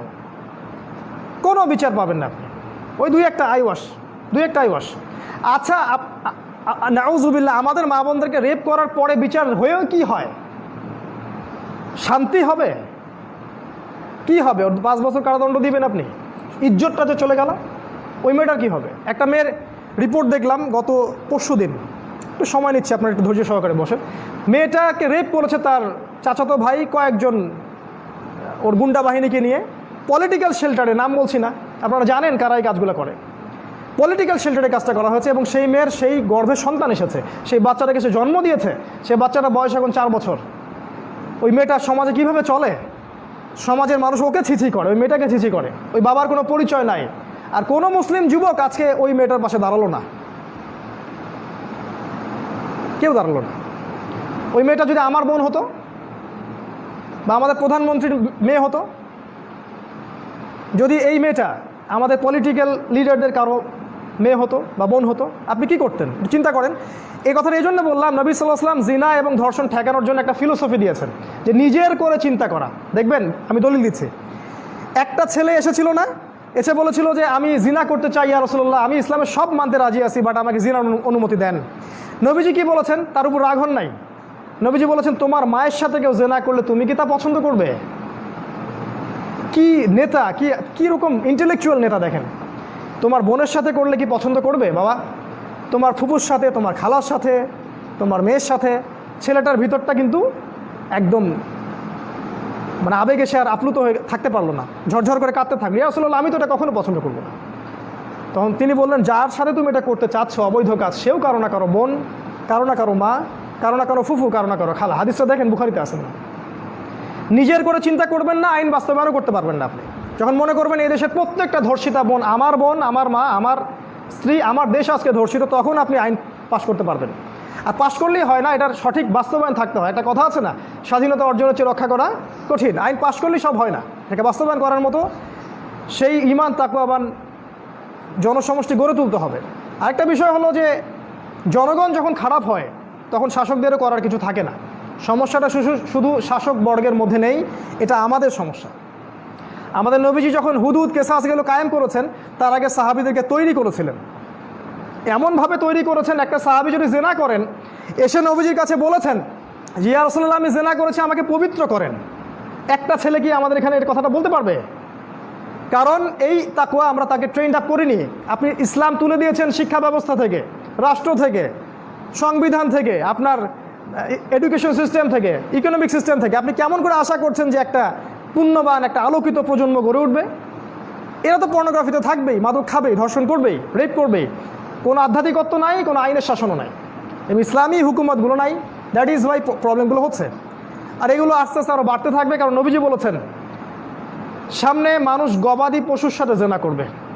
আমি যে মিম্বরে দাঁড়িয়ে কথাটা বললাম, কথাটা মনে রাখেন, সামনে মানুষ গবাদি পশুর সাথে জিনা করবে, এটা হাদিস আছে। এত বেশি বাড়তে থাকবে এই সমস্যাগুলা, হাত্তা যতক্ষণ পর্যন্ত না আবারও ইসলামী খেলাফা বাস্তবায়ন হয়, তার আগ পর্যন্ত। এবং কিছু হাদিস আছে, আমি সনদগত থেকে দুর্বল জন্য সবসময় বলি না, এমনভাবে এসেছে হাদিসগুলো যে এমন ইনসাফ, এমন ন্যায় কায়েম হবে সেই খেলাফতে, যে অন্যায় করার সাথে সাথেই দেনান দেন কোর্ট বসায় তার বিচার করে ফেলা হবে। এরকম একটা সময় আসতে যাচ্ছে সামনে, শুধু অপেক্ষা করতে থাকেন, কিচ্ছু করতে পারবে না তারা। এটা আসতে যাচ্ছে সামনে, কেউ ঠেকাতে পারবে না। আপনি সামাজিক দৃষ্টিভঙ্গির দিকে তাকান, খালি হত্যা, খুন, ধর্ষণ, ফাসাদ এগুলো দেখতে পারবেন। কারণ ওই যে আমি প্রথমে বলেছি, ইন্না দীন ইনদাল্লাহিল ইসলাম, এই আয়াত থেকে আমরা সরে এসেছি। উদখুলু ফিস সিলমি কাফা, ইসলামে পরিপূর্ণভাবে প্রবেশ করি নাই। ইসলাম ছাড়া অন্য দিন তালাশ করছি, অন্য রিলিজন তালাশ করছি, অন্য জায়গায় আদর্শ তালাশ করছি। আল্লাহ পাক এগুলোর ফল আমাদেরকে ভোগ করাচ্ছেন। আর দুইটা পয়েন্ট বলে শেষ করছি। একটা হচ্ছে, আপনাকে অর্থনৈতিক দৃষ্টিভঙ্গি দিয়ে বিশ্বকে দেখতে হবে। সারা বিশ্বের দিকে তাকায় দেখেন, ইকোনমিক স্লেভারি চাপিয়ে দেওয়া হচ্ছে, অর্থনৈতিক দাসত্ব। এর মূল বিষয়টা হচ্ছে সুদ। আমি বহুদিন বলেছি, এটা মায়ের সাথে জেনা করা। এটা 36টা মেয়েকে রেপ করা, সুদ মানে আল্লাহ এবং তার রাসূলের সাথে যুদ্ধ ঘোষণা করা। কথাগুলো আমাদের ইন্টারনাল হার্টের মধ্যে আঘাত আর করে না, কারণ আমাদের হার্টগুলো মারা গেছে, আমাদের নফসগুলো মারা গেছে। ইন্না লিল্লাহ ওয়া ইন্না ইলাইহি রাজিউন। রিবা সারা বিশ্বকে শোষণ করছে রিবা। এর ফলে যেটা হবে, বিশ্বের একটা বড় অংশ আস্তে আস্তে আস্তে আস্তে দাস হয়ে যাবে কয়দিন পর। দাস প্রথা আবারও আসতেছে সামনে, এবং আপনি এবার হবেন ইকোনমিক স্লেভ, অর্থনৈতিক দাস। শুধু ওই গলায় রশি দেওয়া দাস না, ইকোনমিক স্লেভ, অর্থনৈতিক দাস। একটা সময় ছিল, আপনারা জানেন সবাই, যে আমাদেরকে জিজিয়া দিত যারা, আজকে ওরা আমাদেরকে লোন দেয়, আমরা ওদের লোনে রাষ্ট্র চালাই। একসময় এরা আমাদেরকে ট্যাক্স দিত, জিজিয়া দিত। যখন খিলাফা ছিল তখন ওরা আমাদের প্রোটেকশনে থাকতো, আমাদেরকে জিজিয়া দিত। আমরা ইকোনমিক সেকশন, পলিটিক্যাল সেকশন, প্রতিটা সেকশন রুল করতাম, ওরা আমাদের কাছে অধীনে থাকতো, তারা আমাদের সাথে মিউচুয়াল আন্ডারস্ট্যান্ডিং করতো, জিজিয়া দিত, আমরা ওদেরকে প্রোটেক্ট করতাম। আজকে এরা আমাদেরকে লোন দেয়, সুদ দেয়, ব্যাংকিং সিস্টেম দেয়, পেপার মানি আপনাদেরকে ধরিয়ে দিয়েছে, কাগজের টাকা যার ইন্ট্রেন্সিক কোনো ভ্যালু নাই, একটা কাগজের পিস মাত্র, আর কিছু না। সামনে আপনাকে যেটা করতে হবে, কাগজের টাকা আপনি দেয়ালে ওয়ালপেপার করে ঝুলিয়ে রাখবেন, কারণ এই কাগজের টাকা ইজ গোয়িং টু ডিস্ট্রয়, এটা শেষ হতে যাচ্ছে। সামনে আসবে আপনি ইলেকট্রনিক মানি, সব ইলেকট্রনিক মানি। আপনি খালি পাঠাবেন, টাকা ধরতেও পারবেন না, পকেটেও রাখতে পারবেন না, দেখতেও পারবেন না। কখনো প্রশ্ন করে না কোনো আলেম বা আমাদের যারা শায়েখুল হাদিসরা আছেন, ওলামায়ে কেরাম, মুফতিরা আছেন, যে ইজ দিস হালাল অর হারাম? এই যে প্রতারণা সারা বিশ্বে চলছে, অর্থনৈতিক প্রতারণা, এই কাগজের টাকা এবং এই ইলেকট্রনিক মানি দিয়ে আর সোনা রূপাটাকে তুলে দিয়ে পুরো মুসলিম বিশ্বের অর্থনীতির যে আপনার কি বলবো, আসল যেগুলো থাকে, আসল সুদ ছাড়া আসল যেটা, এই টাকাগুলো তারা তাদের সম্পদগুলো বাজেয়াপ্ত করে ফেলছে। এই কাজটা করতো পৃথিবীতে একটা সম্প্রদায়, যাদেরকে আল্লাহ পাক ভূমিকম্প দিয়ে ধ্বংস করেছিলেন, শুআইব আলাইহিস সালামের কওম। এদেরকেও আল্লাহ ভূমিকম্প দিয়ে ধ্বংস করবেন ইনশাআল্লাহ, কারণ আল্লাহ পাক বলেছেন সামনে 3টা ভূমিকম্প আসতে যাচ্ছে, একটা আরবে, একটা পূর্বে, একটা পশ্চিমে। পশ্চিমা বিশ্ব ধ্বংস হয়ে যাবে, ডিস্ট্রয়। সময়ের ব্যাপার মাত্র এগুলো। ইকোনমিক দৃষ্টিভঙ্গি দিয়ে তাকান, দেখবেন রিবা, ঘুষ, এই বোগাস পেপার মানি, হারাম ইলেকট্রনিক মানি, এবং দেখবেন ইকোনমিক স্যাংশন, অর্থনৈতিক স্যাংশন চাপিয়ে দিবে। আপনি কোরআন সুন্নাহ হকের উপর থাকতে চাইবেন, ইভেন এখন যদি আপনারা সবাই রাষ্ট্র ক্ষমতা চলে যান এবং ইসলাম কায়েম করতে চান, আপনার ইকোনমিক স্যাংশন তারা ধস নামিয়ে দিবে, একেবারে টাকার মান কমিয়ে দিবে, আপনার সম্পদ তারা বাজেয়াপ্ত করে নিবে। সব কিছু ওদের হাতে, ওদের হাতে ন্যাটো, ওদের হাতে ইউনাইটেড নেশনস, ওদের হাতে জাতিসংঘ, ওদের হাতে IMF, every single sector, CIA, BBC, CNN, media, প্রযুক্তি, অস্ত্র, সব ওদের হাতে। এই অবস্থা সৃষ্টির জন্য কে দায়ী? আপনি, আমি সহ প্রত্যেক মুসলিম দায়ী, প্রত্যেকটা ইন্ডিভিজুয়ালের জন্য দায়ী। আমি দায়ী, আপনি দায়ী, আমরা প্রত্যেক প্রোটেস্ট্যান্ট, এই কসমেটিক্স ইসলাম যারা ফলো করি, আমরা প্রত্যেকেই দায়ী, এবং প্রত্যেককে হিসাব দিতে হবে, আমাকে সহ। উম্মার এই অবস্থা হলো কেন, আল্লাহ পাক জিজ্ঞাসা করবেন, এবং হাউজে কাউসারে নবী সাল্লাল্লাহু আলাইহি ওয়াসাল্লাম আটকে দিবেন আমাদেরকে, তোমাদের হাতে আমানত দিয়ে এসেছিলাম, কি করলাম? একটা মানুষের বাবাকে যদি কেউ গালি দেয়, তার একদম ভিতরে গা জ্বলে যায়, রক্ত গরম হয়ে যায়। দিব্যি ইসলামকে ছোট করা হচ্ছে, ইসলামকে ডমিনেট করা হচ্ছে, ইসলামকে একদম মানে কি বলবো, মানে পায়ের তলে ফেলে পিষ্ট করা হচ্ছে। কারো কোনো রকম চেতনা জাগ্রত হয় না, সবাই আমরা দুনিয়া নিয়ে ব্যস্ত আছি, আমাদের খাওয়া, আমাদের ভোগবিলাস, আমাদের এই ফেরকাবাজি, আমাদের এগুলো নিয়ে ব্যস্ত আছে। হালুয়া রুটি খাও, সেমাই খাও, আর ঘরে যায় ঘুমাও। আল্লাহ পাক আমাদেরকে বোঝার তৌফিক দান করুন। লাস্ট পয়েন্ট হচ্ছে পলিটিক্যাল দৃষ্টিভঙ্গি দিয়ে বিশ্বকে দেখেন, দেখবেন সারা বিশ্ব থেকে খেলাফা উঠে গেছে, ইসলামী আইন উঠে গেছে, ইসলামী আইন এখন জাদুঘরে, কোরআনিক যে পররাষ্ট্রনীতি সেটাও জাদুঘরে। এর ফলে যেটা হয়েছে, প্রত্যেকটা মুসলিম কান্ট্রি আজকে দাস, এক কথা স্লেভ, এবং তাদের মধ্যে সেকুলারিজম ছড়িয়ে দেওয়া হয়েছে, কমিউনিজম ছড়িয়ে দেওয়া হয়েছে, ডেমোক্রেসি ছড়িয়ে দেওয়া হয়েছে। এখন এটার প্রায় 300 বছর হয়ে যাচ্ছে। এই 300 বছরে আমাদের এই অধঃপতনের এই জায়গা চলে আসছি। এখন এই জায়গা থেকে উত্তরণ পাবে কি আদৌ কেউ? প্রশ্ন এটা, আদৌ কি আমাদের উত্তরণ সম্ভব, বা কেউ কি সফল হবে? একটা হাদিস বলে শেষ করে দিচ্ছি। আমি হাদিসটা আগেও একবার বলেছি, আবার বলছি। নবী সাল্লাল্লাহু আলাইহি ওয়াসাল্লাম বলেছেন, এইরকম বৈশ্বিক অবস্থাতেও মুসলিমদের মধ্যে কিছু মুসলিম থাকবে যারা সব সময় আল্লাহর পথের জিহাদের রশি ধরে থাকবে। আবার এটাকে অন্যভাবে নেবেন না যে সন্ত্রাস ছড়াচ্ছে, জঙ্গিবাদ ছড়াচ্ছে। জিহাদ মানে আপনাকে কখনো আমি বলিনি যে বোম মারেন। আল্লাহ পাকের দিন প্রতিষ্ঠার জন্য, আল্লাহ পাকের দিন স্ট্যাবলিশমেন্টের জন্য আমার জান, আমার মাল, আমার সময়, আমার কথা, আমার কলম, এভরি সিঙ্গেল সেক্টর জিহাদের অন্তর্ভুক্ত। এটা একটা ইবাদত, এটা সন্ত্রাস নয়। তোমরা যারা মিডিয়ার মাধ্যমে এটাকে সন্ত্রাসে পরিণত করেছো, কিয়ামতের জন্য অপেক্ষা করো, খালি মরা পর্যন্ত অপেক্ষা করো। কবরে তোমাদের 12টা বাজানো হবে ইনশাআল্লাহ। মিডিয়া ওদের হাতে যা ইচ্ছে তাই ইসলামের নামে। ওই দেখলেন না সালাম দেওয়া শেখাচ্ছে আপনাদেরকে, সালাম দেওয়া তাহলে আপনারা এতদিন শেখেন নাই, তাই না? এবার শিখলেন কেমন করে সালাম দিতে হয়। বাই দ্য ওয়ে, এক ইহুদি এভাবে সালাম দিয়েছিল নবীজিকে, জানেন কিনা? বলেছিল আসসালামু আলাইকুম, সামু আলাইকুম বলেছিল। নবীজি বলেছেন ওয়া আলাইকুম। ইসলামে সবই আছে, এটাও আছে যেটা আপনি টকশোতে দেখলেন।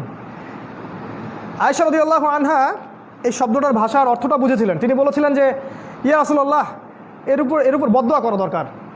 নবীজি বলেন যে দেখো আমি তো বলেছি ওয়া আলাইকুম। আয়েশা রাদিয়াল্লাহু আনহা বলছেন ও যে শব্দটা বলেছে এর অর্থ হচ্ছে তোমার মৃত্যু হোক। সালামু আলাইকুম মানে তোমার মৃত্যু হোক, তুমি মারা যাও, বদদোয়া আর কি। আর নবীজি বলেছেন, আমাদের সবচেয়ে জেন্টলম্যান নবীজি, হ্যান্ডসাম ম্যাচিউরড নবী, তিনি বলেছেন ওয়া আলাইকুম, তোমার উপরেও হোক। এরকম করে কেউ সালাম দিলে আপনারা এটা বলবেন ওয়া আলাইকুম, বদদোয়াটা ওর উপরে চলে যাবে ইনশাআল্লাহ। তো এগুলো হচ্ছে অবস্থা। এখন এই অবস্থায় আমাদের যেটা নবী সাল্লাল্লাহু আলাইহি ওয়াসাল্লাম যে বলেছেন যে যারা সফল হবে তাদের কথা বলছি, যারা দুটো কাজ করছে। এক হচ্ছে সবসময় আল্লাহ পাকের পথের জিহাদের রশি ধরে আছে, যখন দিনের জন্য যে কাজটা করার সুযোগ আসছে সেটাই করে ফেলবে ইনশাআল্লাহ, ঘরে বসে থাকবে না, ঘর কোনা হবে না। আর 2 নম্বর এক শ্রেণীর কথা তিনি বলেছেন, যারা এই বৈশ্বিক ফাসাদ থেকে নিজেদেরকে মুক্ত করে প্রত্যন্ত জায়গায় চলে যাবে, এই ফাসাদ থেকে দূরে থাকবে এবং সেখানে ছোট ছোট মুসলিম কমিউনিটি গড়ে তুলবে। আমি বিগত 1 বছর থেকে এটা বলে আসছি আপনাদেরকে, আর 4-5টা বছর অপেক্ষা করেন ইনশাআল্লাহ, আমার কথাটা আপনাদের মনে পড়বে ইনশাআল্লাহ। আমি জানি না কেউ এটা করবেন কিনা বাংলাদেশে। অনেকে নক করেন, ফোন করেন, মেসেঞ্জারে দেন, ভাই কোথাও কি মুসলিম ভিলেজ তৈরি হয়েছে, আমরা সেখানে আসবো। আমি কেমন করে করব ভাই? এটা তো আমার সামর্থ্য নাই। করবেন আপনারা, আমি দিক নির্দেশনা দিচ্ছি, করে আমাকে একটা জায়গা দেন সেখানে।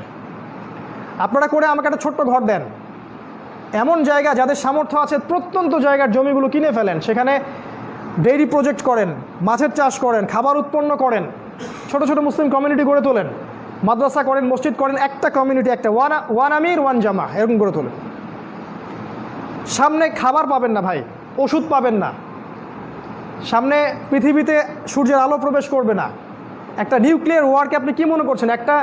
একটা সামান্য একটা ভাইরাস সারা বিশ্বকে বন্ধ করে দিল। অফকোর্স আপনি অবাক হতে পারেন যদি কি আমাদের মাঠে শোনেন যে এই ভাইরাসটা মানুষের সৃষ্টি করা, বাট আমি অবাক হব না ইনশাআল্লাহ। এটাতে আমার অবাক হওয়ার কিছু নাই।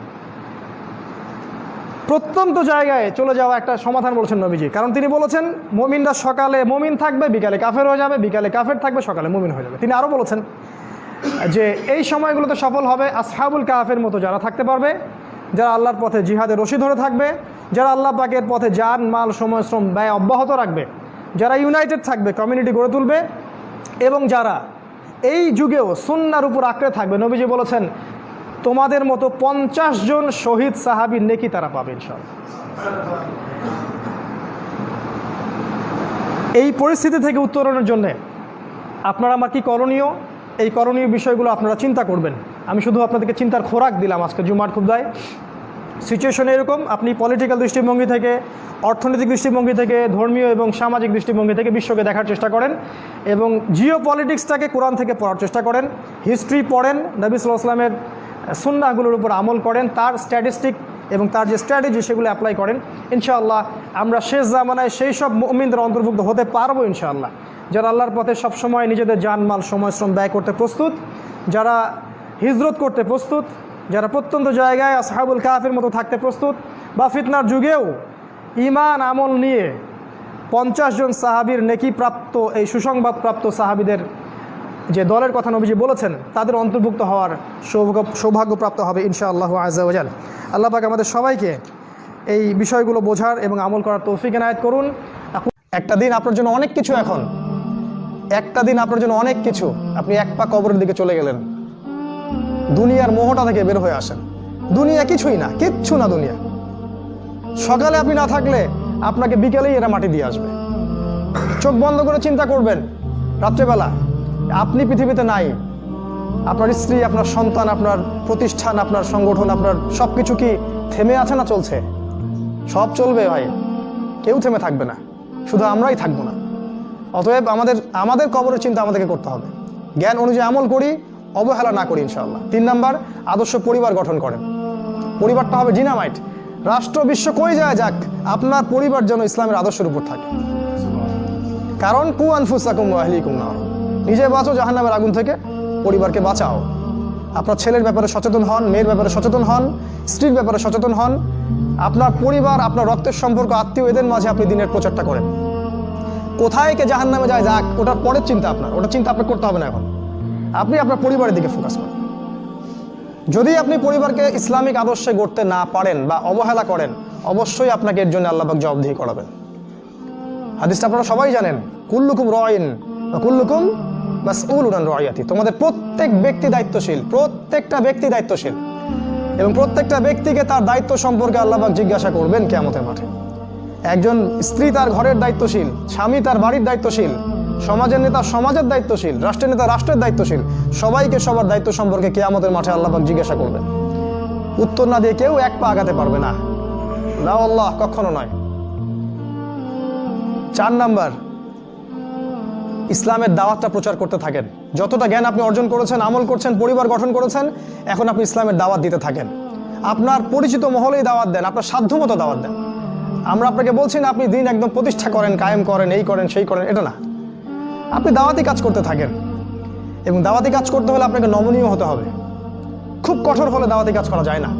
মানুষকে আল্লাহর দিকে ডাকেন, কোরআনের দিকে ডাকেন, সুন্নাহর দিকে ডাকেন।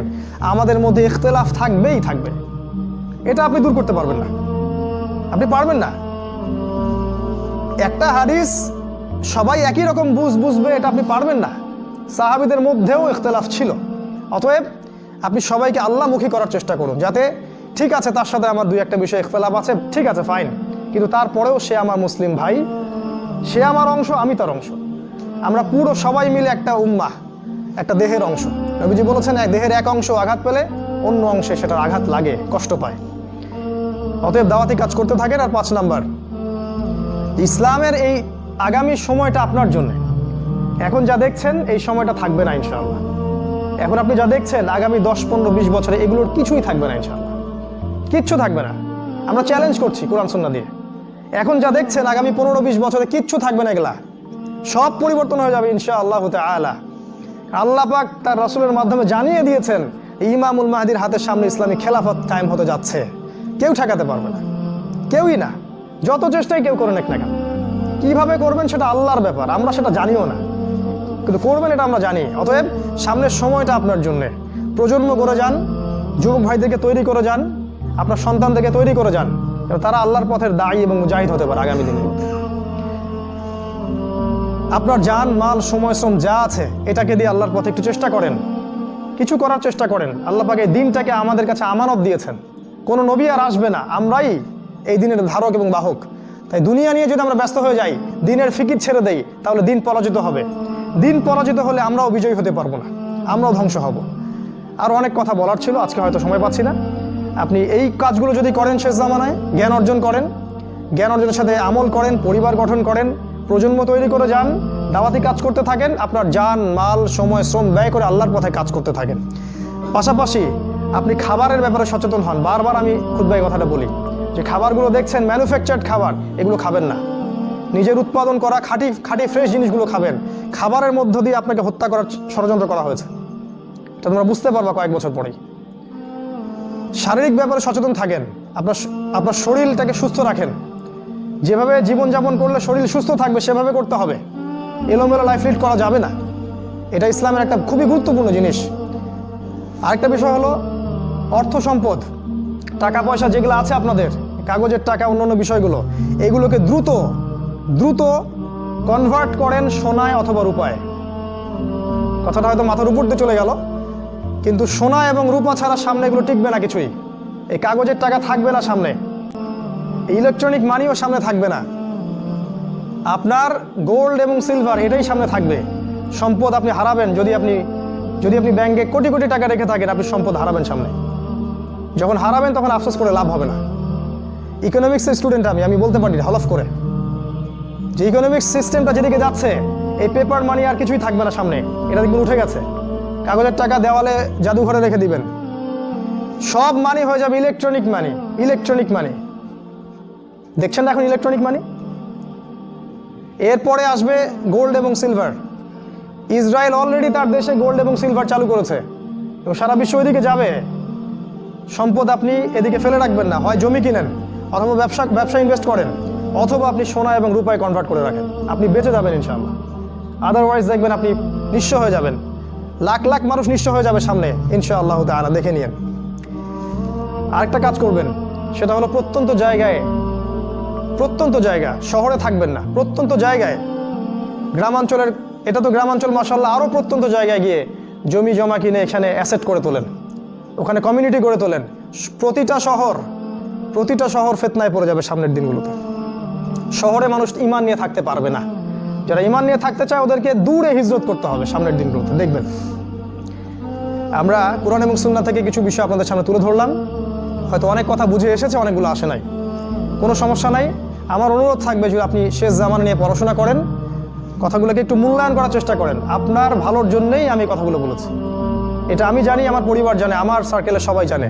যারা জানে না ওদের কাছে প্রচার করার জন্যই আমরা এখন গ্রামে গ্রামে ছুটে বেড়াই।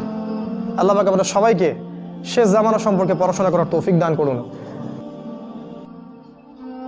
আমরা তামিম উদ-দারির হাদিস থেকে জানি দাজ্জাল একটা দ্বীপের মধ্যে আছে, তাই না? তাহলে নূহ আলাইহিস সালামের সময় মাসিহুদ দাজ্জাল কোথায় ছিল?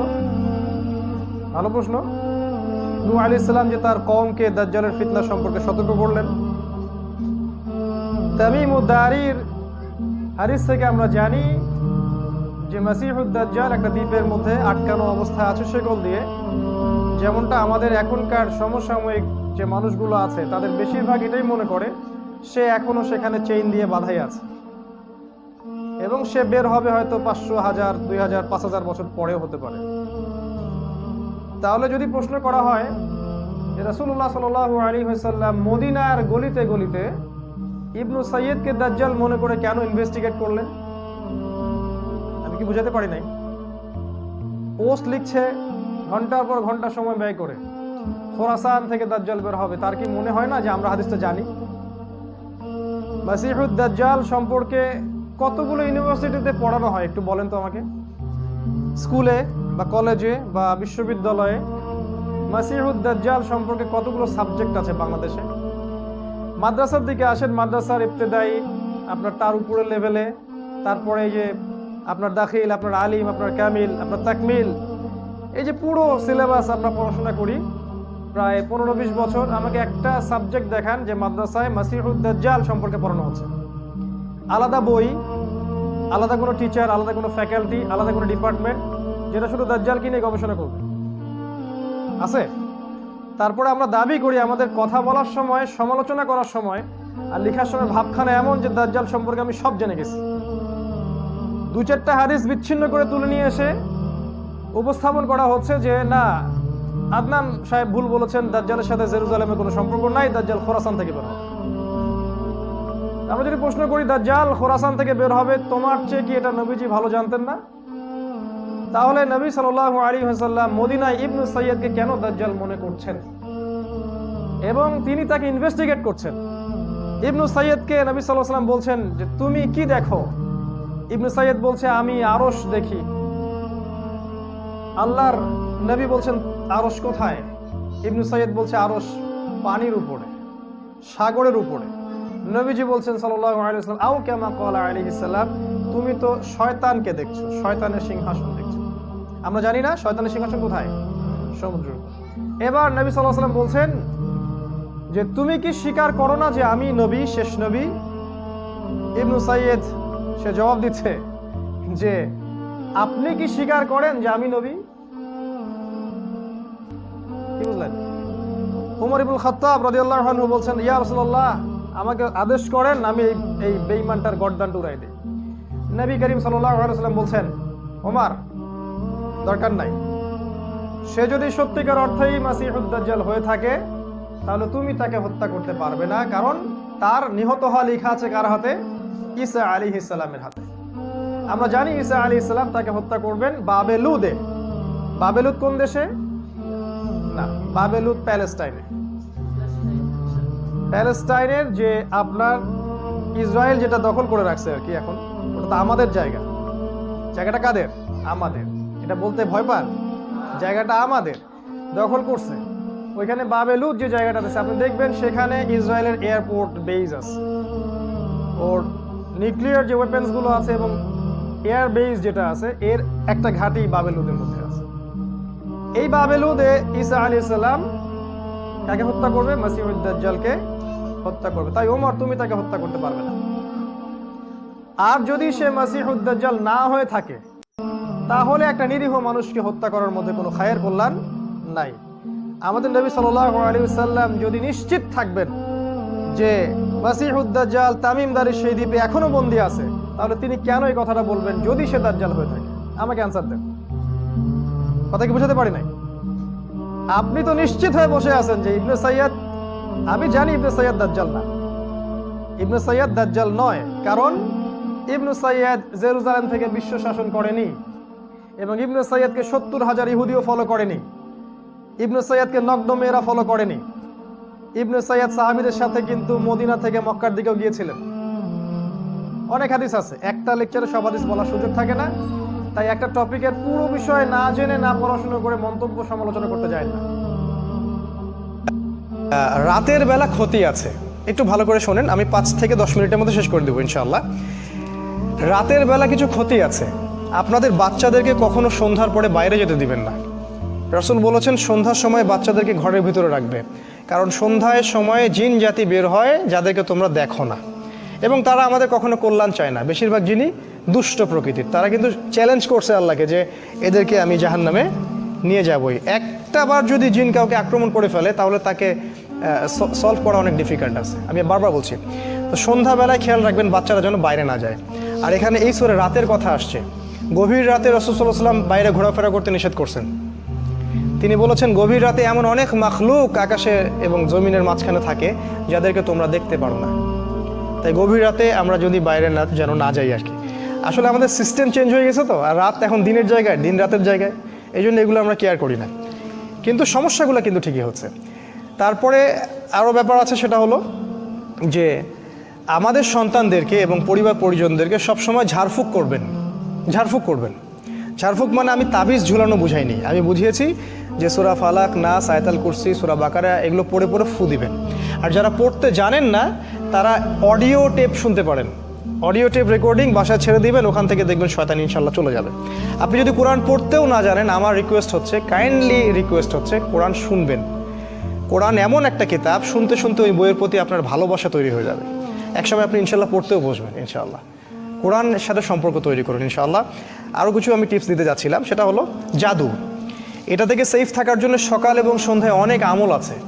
ফজরের পরে, মাগরিবের পরে আমলগুলো ছাড়বেন না। প্রিয় সম্মানিত ভাইয়েরা, আমার চাচার বয়সী যারা আছেন সবাইকে বলছি যে এই আমলগুলো কখনো ছাড়বেন না। যদি ছেড়ে দেন, আমি নিজের জীবন থেকে বলছি, যদি একটা দিনও আপনি আমলে গাফেলতি করেন, সেই দিনই কোনো না কোনো অ্যাক্সিডেন্ট হতে পারে, সেই দিনই হতে পারে। সো সকালে সন্ধ্যায় যে জিকির আজগারগুলো আছে সেগুলো দিকে একটু বেশি শক্তিশালী হতে হবে। যেমন কমন কিছু, আয়াতুল কুরসি আছে, সূরা বাকারার শেষ 2 আয়াত আছে, সূরা হাশরের শেষ 3 আয়াত আছে না, তারপরে ওই যে তাসবিহ তাহলিল আছে, সুবহানাল্লাহ, আলহামদুলিল্লাহ। দোয়া যদি হিসাব করেন 50টা পার হয়ে যাবে। আমি কিছু দোয়ার বইয়ের নামও সাজেস্ট করছি, যেমন আইনে রসুল একটা দোয়ার বই আছে, অথবা হিসনুল মুসলিম সবচেয়ে বেস্ট একটা দোয়ার বই, হিসনুল মুসলিম কিনতে পারেন। হানাফি মাযহাবের একটা অনেক ভালো বই আছে, সেটা হলো হিসনে হাসিন, সেই বইটা আমার বাসাতেও আছে, ওইটাও ফলো করতে পারেন। তারপরে রুকিয়া একটা বই আছে, সেটাও ফলো করতে পারেন। তারপরে সহি দোয়া ঝাড়ফুঁক একটা বই আসছে মদিনা থেকে, সেটাও ফলো করতে পারেন। অনেক বই আছে, এই বইগুলো কালেক্ট করবেন এবং সকাল সন্ধ্যার দোয়াগুলো পড়বেন, তাহলে ওই জাদু এবং চোখ লাগা, বদনজর, জিনগ্রস্ততা এগুলো থেকে ইনশাল্লাহ আপনারা সেফ থাকবেন।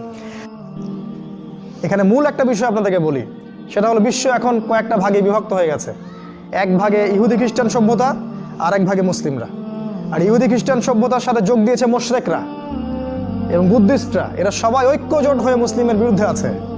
আর আরেকটা দিকে আছে শুধু আমরা, আর আমাদের মধ্যে আবার শত শত দল, কারো মাঝে কোনো ঐক্য নাই। এই বিশ্বের অবস্থা এখন। পরিবারগুলোর দিকে তাকাবেন, দেখবেন ইসলাম উঠে যাচ্ছে, সমাজ থেকে ইসলামের হেদায়েতগুলো উঠে যাচ্ছে আস্তে আস্তে, মসজিদগুলো থেকে হেদায়েত উঠে যাচ্ছে, নবীজি বলেছিলেন মসজিদ হবে চাকচিক্যময়, হেদায়েত উঠে যাবে শেষ জামানায়। আলেম ওলামা তার দায়িত্ব পালন করবে না। তিনি বলেছেন আলেম ওলামারা দিনকে বিক্রি করে ছাড়বে।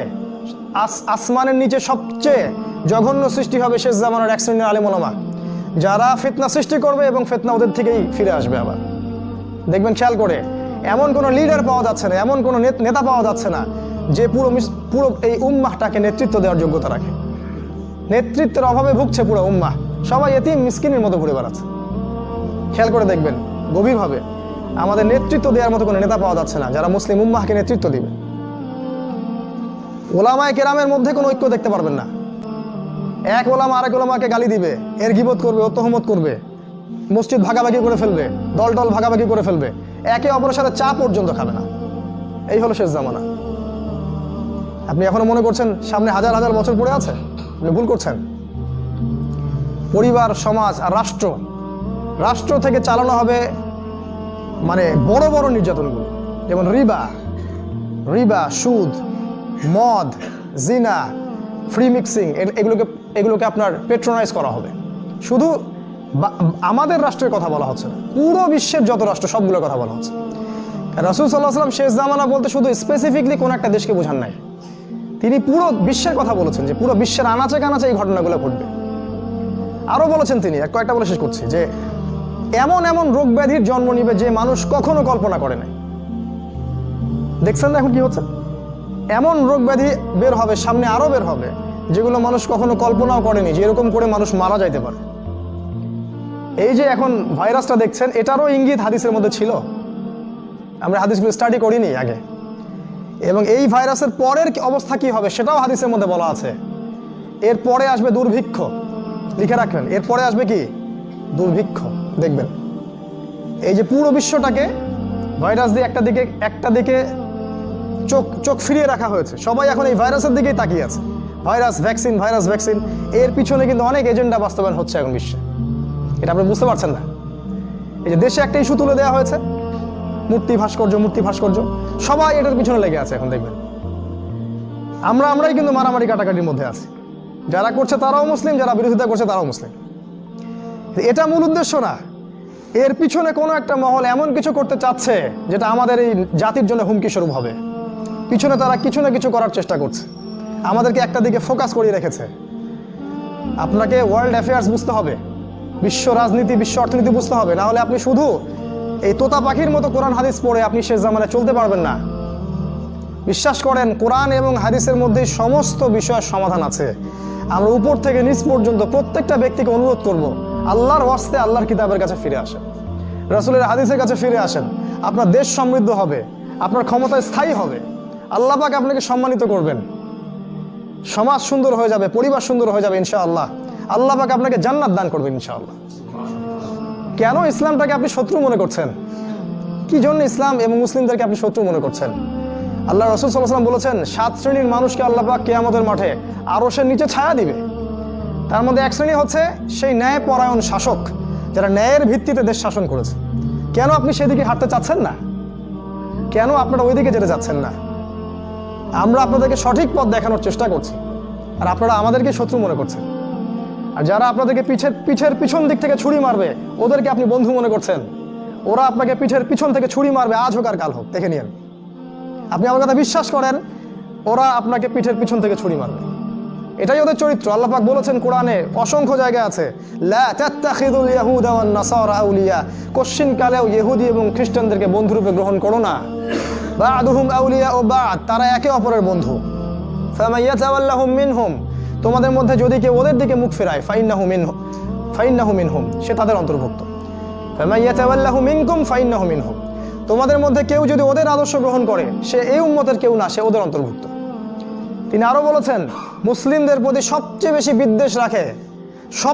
বিদ্বেষ রাখে লাতাজিদান্না আশাদ্দান নাস আদাওয়াতাল লিল্লাযিনা আমানু আল ইয়াহুদ ওয়াল্লাযিনা আশরাকু। সূরা মাইদা পড়ে দেখেন। তিনি বলেছেন মুমিনদের প্রতি সবচেয়ে বেশি বিদ্বেষ রাখে 2 শ্রেণীর মানুষ, ইহুদি এবং মুশরিক, আল্লাযিনা আশরাকু, যারা শিরক করে। এরা একে অপরের বন্ধু। ইহুদি, খ্রিস্টান, মুশরিক সভ্যতাকে আপনি বন্ধু মনে করবেন না ভুলেও। এরা কোশ্চিন কালেও আপনার বন্ধু নয়। এরা ওদের স্বার্থ ছাড়া এক পা নড়বে না। ওরা আমাদেরকে দাস হিসেবে বানিয়ে রাখতে চায়।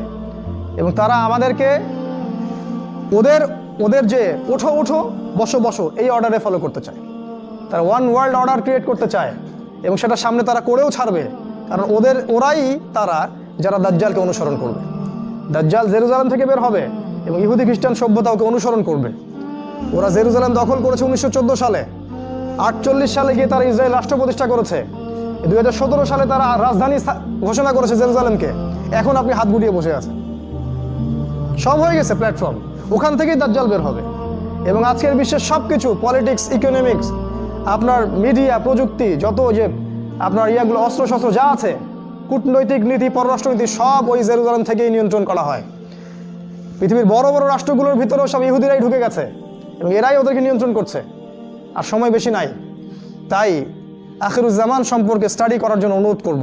একটা খুতবায় সব বলা সম্ভব নয়, এতটুকু বলতে চাইলাম। পারিবারিক দিকে দেখেন, সামাজিক দিকে দেখেন, রাষ্ট্রের দিকেই দেখেন, যেদিকেই তাকাবেন দেখবেন শেষ জামানার যে আলামতগুলো বলা আছে হাদিসে এবং কোরআনে 100% মিলে গেছে। 100%। অনেকে বলতে পারে যে এরকম আলামত আগেও মিলেছিল, এটা নতুন না। তাদেরকে বলবো যে বিগত 100 বছরে যে আলামতগুলো এসেছে এগুলো তার আগের 1000 বছর আসে নাই, কখনো না। সারা বিশ্বে গ্লোবালি কখনো সুদ খায়নি কেউ, সারা বিশ্বে গ্লোবালি জেনা ছড়ানো হয়নি, সারা বিশ্বকে একটা জায়গা থেকে নিয়ন্ত্রণ কখনো করা হয়নি। ইসরায়েল 2000 বছর ধরে তারা জেরুজালেমে ঢুকতে পারেনি, 14 সালে তারা ঢুকেছে। এই ঘটনাগুলো আগে কখনো ঘটেনি। ইউনাইটেড নেশনস, জাতিসংঘ আগে গঠন করা হয়নি। সারা বিশ্বের প্রতিটা মুসলিম কান্ট্রিতে এইভাবে মুসলিমদেরকে কখনো মারা হয়নি। তাই যারা বলে যে এগুলো আগেও হয়েছিল, এত মাথা ব্যথার কিছু নাই, এরা বোকা স্বর্গে বাস করছে। এরা টোটালি স্কুল বয়। এদের পড়াশোনা করার জন্য অনুরোধ করবো আমরা এদেরকে। এই জামানে আপনি কি করবেন? প্রথমত আপনাকে জ্ঞান অর্জন করতে হবে। জ্ঞান নাই আপনি চলতে পারবেন না। কোরআন হাদিস তো পড়বেনই, পাশাপাশি আপনাকে এই যে হিস্ট্রি পড়তে হবে, পলিটিক্যাল সায়েন্স পড়তে হবে, ইকোনমিক্স পড়তে হবে, আপনাকে জিও পলিটিক্স পড়তে হবে, এই খবরগুলো শুনতে হবে এবং কোরআন সুন্নাহর সাথে এগুলোকে মিলাতে হবে। খালি তোতা পাখির মতো কোরআন পড়েই যাবেন আর পড়েই যাবেন, এই পড়া দিয়ে কোনো কাজ হবে না এই জামানায়। শুধু এই পড়াশোনাই যথেষ্ট নয়। মনে রাখবেন, জ্ঞান হয়তো অর্জন করা যায়, কিন্তু হিকমা, প্রজ্ঞা অর্জন করা যায় না। জ্ঞান অর্জন করা যায় বই পড়ে, হিকমা, প্রজ্ঞা, নূর অর্জন করা যায় না। জ্ঞান অর্জন করা যায়, আবার বলছি, হিকমা, প্রজ্ঞা, নূর অর্জন করা যায় না। এটা আল্লাহর পক্ষ থেকে আসে। আল্লাহ যাকে ভালোবাসবেন, যার মনের মধ্যে আল্লাহ পাক স্বচ্ছতা দেখবেন, পাপ থেকে মুক্ত হৃদয় দেখবেন, ইনশাআল্লাহ আল্লাহ পাক তাকে নূর দান করবেন। তখন সেই নূর দিয়ে সে বিশ্বকে দেখবে, যেটা অন্য 10 জন মানুষ দেখতে পারবে না। আমরা এই খুতবায় যে কথাগুলো বললাম, অনেকের কাছে মনে হবে এগুলো বোগাস, কিন্তু যাদের ভিতরে নূর আছে, ইনসাইট আছে, এরা বুঝতে পারবে যে সামনের দিনগুলো আসলেই ভয়ঙ্কর। নূর আল্লাহর পক্ষ থেকে আসে। জ্ঞান আপনি অর্জন করতে পারবেন, হিকমা, প্রজ্ঞা এটা আল্লাহর পক্ষ থেকে আসে। অতএব জ্ঞান অর্জন করুন, এই সাবজেক্টগুলো পড়াশোনা করুন এবং আল্লাহর কাছে হিকমা, প্রজ্ঞা চান।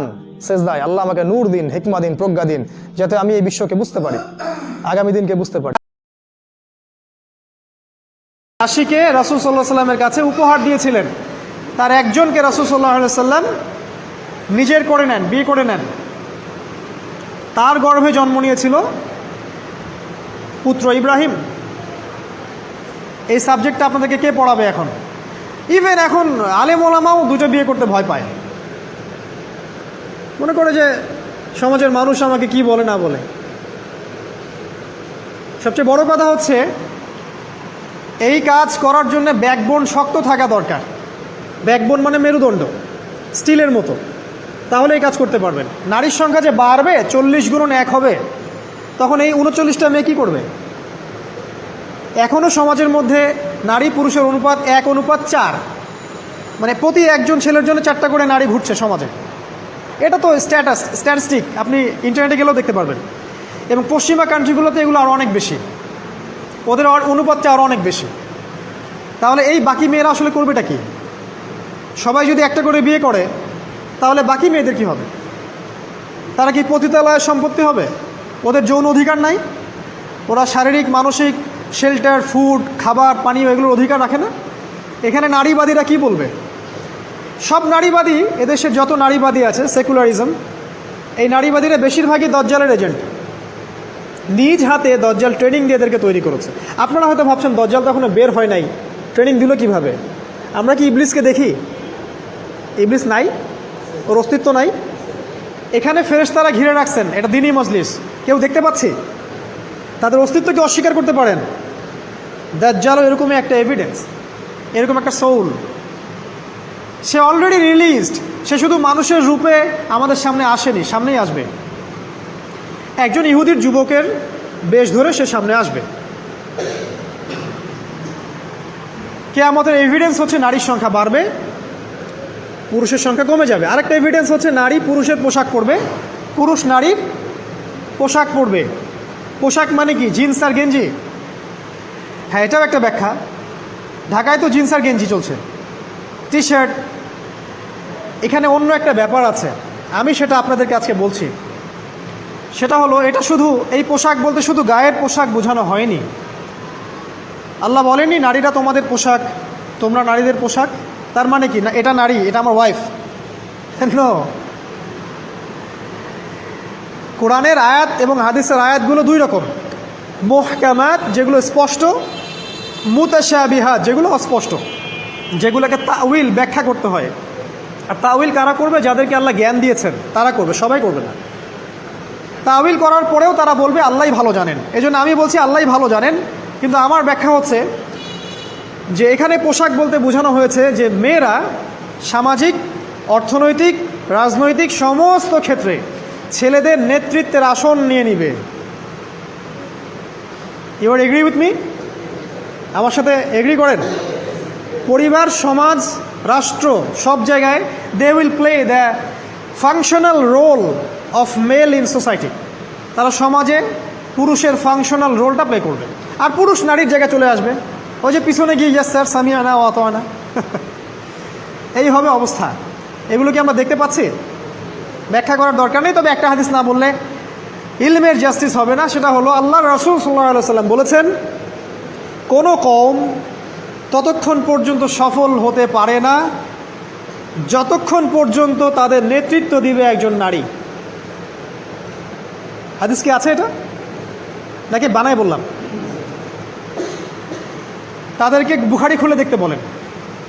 কোনো কওম, আর রাসূল যখন একটা কথা বলেছেন তার মানে পৃথিবী উল্টে গেলেও কথাটা সত্য হবে, কিছুই করার নাই। এই কারণে পশ্চিমারা এখন খুব ভয় পাচ্ছে, কারণ রাসূল সাল্লাল্লাহু আলাইহি ওয়াসাল্লামের অনেক ভবিষ্যৎবাণী আছে কিয়ামত সম্পর্কে। ওরাও এখন খুব ভয় পাচ্ছে, ওভার কনসিয়াস, যে এগুলো তো হতেই পারে। এটাকে ঠেকানোর যত পদ্ধতি তারা অবলম্বন করছে, কিন্তু লাভ হবে না। প্রতিটা ইস্যু ওদের বিপর্যয় ডেকে আনবে।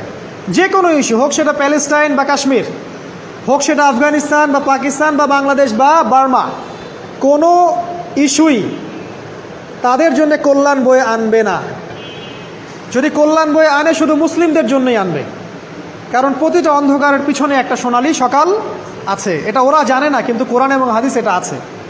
অতএব কেউ ধৈর্যহারা হবেন না, ধৈর্যহারা হবেন না, এবং অধৈর্য হয়ে কোনো ইনিশিয়েটিভ নেবেন না, এমন কোনো ইনিশিয়েটিভ নেবেন না যার কারণে উম্মার ক্ষতি হয়।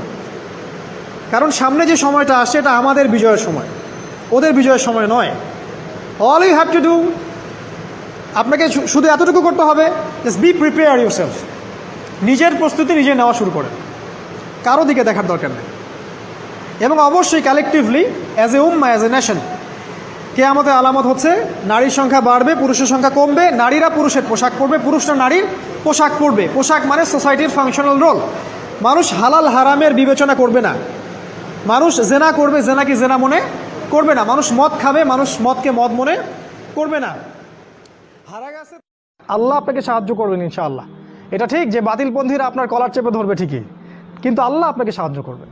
আর আল্লাহ পাক যাকে সাহায্য করবেন তাকে কেউ ঠেকাতে পারে না, পারে? কখনো পারবে না। আপনাকে জেল দিবে, শুলি দিবে, মেরে ফেলবে, তারপরে দেখবেন আপনার শেকড় থেকে আরও 10টা গাছ ঠিকই উৎপন্ন হবে ইনশাআল্লাহ। অতএব দিনের জন্য সময় দিন, উম্মাকে ঐক্যবদ্ধ করার চেষ্টা করুন। আরেকটা নসিহা করব, দলাদলির মধ্যে যাবেন না, ইখতিলাফি ফেরকা দলাদলির মধ্যে যাবেন না। তুই অমুক আর তুই তমুক আর তুই এই তুই সেই, এগুলোর মধ্যে যাবেন না। সবাইকে নিজের ভাই ভাবতে শেখেন। ইমান কি জিনিস সেটা কবরে গেলে বুঝতে পারবেন ইনশাআল্লাহ। ইমান কি জিনিস সেটা কবরে গেলে বুঝতে পারবেন ইনশাআল্লাহ। যখন প্রশ্ন করা হবে মান রব্বুক, তখন বুঝতে পারবেন ইনশাআল্লাহ ইমান কি জিনিস। পৃথিবীতে যারা আল্লাহর সাথে শিরিক করেছে, কবরের এই প্রশ্নের উত্তর তারা দিতে পারবে না। মা দিনুকা, তোমার দিন কি? যারা ইসলামকে নিয়ে ঠাট্টা বিদ্রুপ করছে এখন, হাসি তামাশার পাত্র বানিয়েছে ইসলামকে, এরা কখনোই মা দিনুকার উত্তর দিতে পারবে না। মান নবিয়ুক, তোমাকে যখন জিজ্ঞাসা করা হবে তখন যারা এই পৃথিবীতে নবীজির সুন্নাহ বা আদর্শ অনুযায়ী চলে নাই তারা কখনো এই প্রশ্নের উত্তর দিতে পারবে না। তাই ঈমান কি জিনিস কবরে গেলে বোঝা যাবে। তাই আমি বলছি যে ইহুদি খ্রিস্টানদের সাথে কিছু মুশরিক আর আমাদের মতো কিছু মুনাফিক, আল্লাহ পাক আমাদেরকে মুনাফিকি থেকে উদ্ধার করুন, আল্লাহুম্মা আমিন, যারা ইসলামের সুবিধাবাদী অংশটুকু নিতে রাজি, যে অংশটুকু তাদের বিপক্ষে যায় সেটা নিতে তারা রাজি নয়। মানে হজ করতে পারি বছর বছর, সুদ ছাড়তে পারি না। কথা বুঝতে পারেন নাই? হজ উমরা ঠিক করতে পারি বছর বছর, আল্লাহ বিরোধী আইন ছাড়তে পারি না, জিনা ছাড়তে পারি না, মদের লাইসেন্স দেওয়া বন্ধ করতে পারি না, এগুলো পারি না। তসবিহ টিপতে পারি ঘরের কোনায় বসে আর মসজিদের কোনায় বসে, এদেরকে বলা হয় পাক্কা মুনাফিক। তো এরা সবাই হচ্ছে দাজ্জালের অনুসারী। এখন তারা চাবে কি? তারা চাবে এই সবচেয়ে বড় যে থ্রেট, যুবকদেরকে আটকে দেয়া। বুঝতে পারছেন কথা? এই যুবকদেরকে আটকানোর জন্য সে এখন কি করবে? সে আপনার সামনে কিছু টোপ দিবে। এখন প্রশ্ন, কি কি টোপ দিয়ে আপনাকে তারা আল্লাহর পথ থেকে সরিয়ে দিবে? কারণ তারা খুব ভালো করে জানে যদি আপনি ঈমান নিয়ে থাকেন, ইসলাম শক্ত করে পালন করেন এবং আগামী সময়ের জন্য প্রস্তুত হন, তাহলে ওদের জন্য ক্ষতি আছে। এবং সারা দেশ, সারা বিশ্বের যুব সমাজ যদি একত্রিত হয়, ঈমানি চেতনা লালন করে, তাহলে আগামীতে ওই তারেক বিন জিয়াদের মতো, এই আপনার মোহাম্মদ বিন কাসেমের মতো যুবকরা উঠে আসবে ইনশাআল্লাহ। এবং হাদিসে এটা আসছে যে ইমাম মাহাদির সাথে তারা যুক্ত হবে। এদিক থেকে একটা দল যাবে যারা ইমাম মাহাদির সাথে যুক্ত হবে, এই আফগানিস্তান থেকে, খোরাসান থেকে। আপনি কি জানেন আফগানিস্তান, খোরাসান থেকে যুবকদের একটা কাফেলা যাবে ইমাম মাহাদির সাথে যুক্ত হতে? কখনো চিন্তা করেছেন এটা নিয়ে? চিন্তা করতে পারবেন না এই কারণে যে আপনার সামনে দাজ্জালের অনুসারীরা কিছু টোপ দিয়ে রেখেছে। কি কি?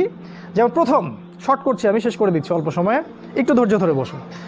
প্রথম যে টোপটা আপনাকে দিয়েছে সেটা হচ্ছে আপনার জীবনের যেটা উদ্দেশ্য সেখান থেকে তারা আপনাকে সরিয়ে দিয়েছে। আল্লাহ পাক আমাদেরকে সৃষ্টি করেছেন কি জন্যে? তার ইবাদত করার জন্যে, তাই না? কিন্তু এখনকার যুব সমাজকে জিজ্ঞাসা করেন যে বাবা তোমার জীবনের উদ্দেশ্য কি, আমার মনে হয় 90%ই বলতে পারবে না। আর যারা বলতে পারবে তারা বলবে একটা চাকরি বা একটা ব্যবসা বা একটা সুন্দরী নারী বা একটা গাড়ি বাড়ি, অথবা স্ট্যাটাস প্রতিষ্ঠিত হতে হবে, জীবনে নিজের পায়ে দাঁড়াতে হবে। বোকা মানুষ বোঝে না যে কখনো মানুষ নিজের পায়ে দাঁড়াতে পারে না। মানুষ কখনো নিজের পায়ে দাঁড়াতে পারে না। আল্লাহ পাকের এক হুকুম 1 সেকেন্ডে মানুষের 19-20 হয়ে যাবে, একেবারে শেষ। যে রিজিকের প্ল্যান করছেন আপনি 20-30 বছর, এক হুকুমে রিজিক বন্ধ। ড্রাইভ করতেছেন, মারি দিয়ে চলে গেল, শেষ, রিজিক ক্লোজ। কার হাতে ক্ষমতা? মানুষ নিজের পায়ে দাঁড়াতে চায়। এটাই শিরকি কথা, এটাই শিরকি কথা। এই যে একটা কাজ তারা করেছে, আপনাকে জীবনের উদ্দেশ্য থেকে সরিয়ে দিয়েছে। আমাদের জীবনের উদ্দেশ্য ছিল জান্নাত। আমাদের রব আল্লাহ পাক বলেছেন, সূরা আল ইমরানের মধ্যে পাবেন, ফামান যুহজিহা আনিন নার ওয়া উদখিলাল জান্নাহ ফাকাদ ফাজ। যাকে কিয়ামতের দিন জাহান্নাম থেকে বাঁচানো হবে এবং জান্নাতে প্রবেশ করানো হবে, এ ব্যক্তি হচ্ছে সফল, আর কেউ সফল না। সাফল্যের সংজ্ঞা বুঝতে পারলেন? আপনাদেরকে শেখানো হয় জীবনে সফল হতে হবে, বড় হতে হবে। সাফল্যের সংজ্ঞা হচ্ছে এটা, আপনাকে পুল সিরাত পার হতে হবে, এটাই সাফল্যের সংজ্ঞা। কখনো প্রস্তুতি গ্রহণ করেছেন এটার জন্যে? আপনাকে তারা জীবনের উদ্দেশ্য থেকে সরিয়ে দিয়েছে। 2 নাম্বার কি করেছে? তারা আপনাকে দুনিয়ার মোহ দিয়ে গ্রাস করেছে। দুনিয়ার যে চাহিদাগুলো আছে এগুলো দিয়ে আপনাকে ঘিরে ফেলেছে। এর বাইরে চিন্তা করার ক্ষমতাটা আপনার নষ্ট হয়ে গেছে। চিন্তা করে দেখবেন ঠান্ডা মাথায়, আমার কথাগুলো রাত্রে চিন্তা করবেন ঠান্ডা মাথায়। জীবনের উদ্দেশ্য থেকে সরিয়ে দিয়েছে, ওই জান্নাতের পথ থেকে সরিয়ে দিয়েছে। এবং দুনিয়ার যে মোহ, এই যে খাওয়া পড়া ভোগবিলাস, এটাতে ব্যস্ত রেখেছে আপনাকে। 2 নাম্বার। 3 নাম্বার কি করেছে? আপনাকে এমন একটা সিস্টেমে পড়াশোনা করিয়েছে 20 বছর, সেকুলার এডুকেশন সিস্টেমে, যে আপনি 20 বছরে 20টা সূরাও শিখতে পারেননি, 20 বছরে 20টা হাদিসও শিখতে পারেননি। আমি যদি ভুল হয়ে আমাকে কারেক্ট করে দিবেন। 20 বছরে 20টা সূরা মুখস্থ করেছেন? কথা বলেন, ভয় পাচ্ছেন? 20 বছরে 20টা সূরা কি মুখস্থ করেছেন কখনো? 20টা হাদিস বলতে পারবেন? 20 জন সাহাবীর নাম বলতে পারবেন? নবীজির 11 জন স্ত্রীর নাম বলতে পারবেন? নবী সাল্লাল্লাহু আলাইহি ওয়াসাল্লামের জীবনী গ্রন্থ 2টার নাম বলতে পারবেন? কি করলেন সারা 20 বছর ধরে পড়াশোনা করে? কি পড়লেন সারা 20 বছর ধরে? এই যুব সমাজ কি দাজ্জালের বিরুদ্ধে দাঁড়াতে পারবে কখনো? ইহুদি খ্রিস্টান মুশরিকদের যে ঐক্য, এদের বিরুদ্ধে এরা দাঁড়াতে পারবে? এরা আল্লাহর পথে জিহাদ করবে কখনো? তাই মনে হয় আপনার? সুবহানাল্লাহ। কথাগুলো আমি আঘাত করতে এখানে আসিনি, আমি শুধু আপনাদের বিবেকটা জাগ্রত করতে এসেছি। যে এমন একটা এডুকেশন সিস্টেম আপনাকে পড়াশোনা করিয়েছে যাতে করে আপনি আল্লাহর পথ থেকে সরে গেছেন এবং ইসলামের বুনিয়াদি বিষয়গুলো সম্পর্কে আপনার জ্ঞান নাই। ওজুর ফরজ কয়টা বলতে পারে না যুবক ছেলে, নামাজের ফরজ কয়টা, ওয়াজিব কয়টা বলতে পারে না।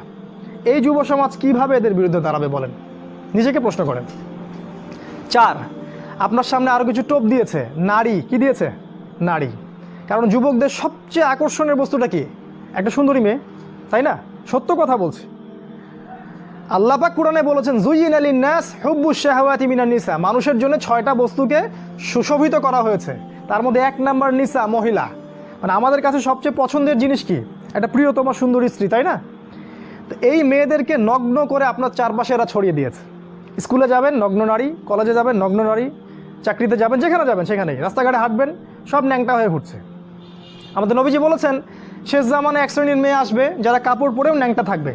থাকে না? এগুলা কি ব্যাখ্যা করার দরকার আছে? নবীজি বলেছেন তারা জান্নাতে যাবেও না, জান্নাতের গন্ধও কখনো পাবে না। কে বুঝাবে এই নারীদেরকে এই কথাটা? তো এই নারীদেরকে আমাদের চারপাশে এরা সহজলভ্য করে দিয়েছে। আর আপনি চাইলেই জেনা করতে পারেন, অল্প টাকার প্রয়োজন হবে। স্মার্টফোনে জেনা করতে পারেন, সেলফোনে জেনা করতে পারেন, প্রেম অ্যাফেয়ারে জেনা করতে পারেন, বয়ফ্রেন্ড গার্লফ্রেন্ড এই ফ্রি মিক্সিংয়ে জেনা করতে পারেন। তারা আপনার সামনে এই লোভনীয় টোপগুলো দিয়ে রেখেছে। তারপর আরও কি দিয়েছে? মাদক। হাতে হাতে মাদক সমস্ত যুব সমাজের। যখন ওরা হাতে হাতে মেশিন গান নিয়ে প্র্যাকটিস করে কীভাবে মুসলিমদেরকে মারবে, তখন আমরা ইয়াবা খাই বসে বসে। কথা বুঝতে পারছেন? ওরা প্র্যাকটিস করে, ওদের যুবকরা প্র্যাকটিস করে কেমন করে মুসলিমদেরকে ব্রাশ ফায়ার করে মারবে। ওই যে মিয়ানমারে মারে নাই, কাশ্মীরে মারতেছে না, ওই যে সিরিয়া দেখবেন, আফগানিস্তান, লেবানন, সব জায়গায়। আর আমাদের হাতে ওই যে ইয়াবা, তারপর আপনার ডাল, আপনার ফেন্সি ডিল, আপনার উমুক তমুক কী কী নাম আছে সব। জি জি, সুবহানাল্লাহ। এগুলো নিয়ে কখনো ভেবেছেন? এটা হাসছেন আপনি? লজ্জা হওয়া উচিত আপনার, লজ্জা করা উচিত যে যখন তারা আমাদের বিরুদ্ধে ঐক্যবদ্ধ, তখন আমরা এই নারী, এই মদ, এগুলো নিয়ে ব্যস্ত আছি। আর যারা এদের পিতামাতা, এরা সবচেয়ে অপদার্থ শ্রেণীর মানুষ এই পৃথিবীতে। এদের কবরে থাকা উচিত, এই পিতামাতাদের কবরে থাকা উচিত। যারা পরিবারকে ইসলামী অনুশাসন অনুযায়ী জীবনযাপন করতে পারে না, ব্যর্থ হয়, খালি খাও, হাগো আর এই বিয়ে শাদী করার, বাচ্চা পয়দা করো, এদের দ্বারা এই পৃথিবীর কোনো উন্নয়ন সম্ভব না। এদের দ্বারা মুসলিম উম্মাহ কেন, সমাজ, দেশ, জাতি কিছুই পাবে না। এরা আবর্জনা এই উম্মার জন্য। এরা মাটির তলে চলে যাওয়াই ভালো। এই মাদক দিয়ে আপনাকে তারা ব্যস্ত রেখেছে। আরও আপনাকে ব্যস্ত রেখেছে এরা মিডিয়া দিয়ে। সারাদিন দেখবেন চোখের সামনে নাচ গান, টিভি সিরিয়াল চলছে। জুয়া দিয়ে, এই যে এখন স্মার্টফোন দিয়ে, সারাদিন স্মার্টফোন, একটা স্মার্টফোন একটা জগৎ, একটা স্মার্টফোন একটা জগৎ। এটা আপনার চিন্তার শক্তিটা নষ্ট করে দিয়েছে। ঠান্ডা মাথায় আপনি এখন চিন্তা করতে পারবেন না। আপনার মাথা এখন পাজলড। ইউটিউব দিয়ে, ফেসবুকিং দিয়ে, জেনা দিয়ে, মদ দিয়ে, এই সব কিছু দিয়ে তারা আপনাকে ব্যস্ত রেখেছে। এর ফলে কি হয়েছে জানেন? এর ফলে দাজ্জালের ওই উদ্দেশ্যটা সফল হয়েছে। কোনটা? দাজ্জাল চেয়েছিল, তার অনুসারীরা চেয়েছিল আপনার ভিতরের যে নূর আছে হৃদয়ের মধ্যে, কলবে ঈমান নূর, এটা যেন অন্ধকার এবং জুলুমাত দিয়ে প্রতিস্থাপিত হয়ে যায়। এখন আপনি আর চাইলেও দিনের জন্য চিন্তা করতে পারেন না। আপনার ভিতরে আল্লাহর জন্য কান্না আসে না, সেজদায় কাঁদতে পারেন না, আল্লাহর দিকে চোখ তুলে, আসমানের দিকে চোখ তুলে তাকাতে লজ্জা লাগে। আপনার মনে হয় যে আমি এত পাপী, কেমন করে তাকাবো? আপনি বুঝতে পারছেন আমার আমল নামা পাপে ভর্তি হয়ে যাচ্ছে। আপনার ভিতরের যে ইন্টারনাল যে হার্টটা ছিল, এটা করাপ্টেড হয়ে গেছে। এবং তারা এটাই চেয়েছিল যে আপনার ভিতরের নূর যেন নষ্ট হয়ে যায়। আল্লাহ পাক কোরআনে বলেছেন, কদ আফলাহা মান যাক্কাহা, তারাই সফল যারা ভিতর থেকে পরিশুদ্ধ হয়েছে। ওয়া কদ খাবা মান দাসাহা, সে ব্যক্তি ধ্বংস হয়ে গেছে যার অন্তরটা ধ্বংস হয়ে গেছে। আর এই প্রতিটা বিষয় দিয়ে তারা আপনার রূহটাকে নষ্ট করে দিয়েছে। দাজ্জালের অনুসারীরা আপনার রূহটাকে, আত্মাটাকে নষ্ট করে দিয়েছে। হঠাৎ একদিন সকালবেলা সূর্য পশ্চিম দিক থেকে উঠে যাবে এবং একটা লোকমা মুখে তোলার জন্য মানুষ মুখে নিবে, মুখে তুলতে পারবে না, তার আগে কিয়ামত হয়ে যাবে। পানি খাওয়ার গ্লাস উঠাবে, পানি পান করার আগেই কিয়ামত হয়ে যাবে। দুজন ব্যবসায়ী কাপড় এক্সচেঞ্জ করবে, একজন বিক্রি করবে, একজন দেখবে, এই দেখতে দেখতেই কিয়ামত হয়ে যাবে। একদম মুহূর্তের মধ্যে একদিন কিয়ামত হয়ে যাবে। Dhaka, city of Akhiruzzaman.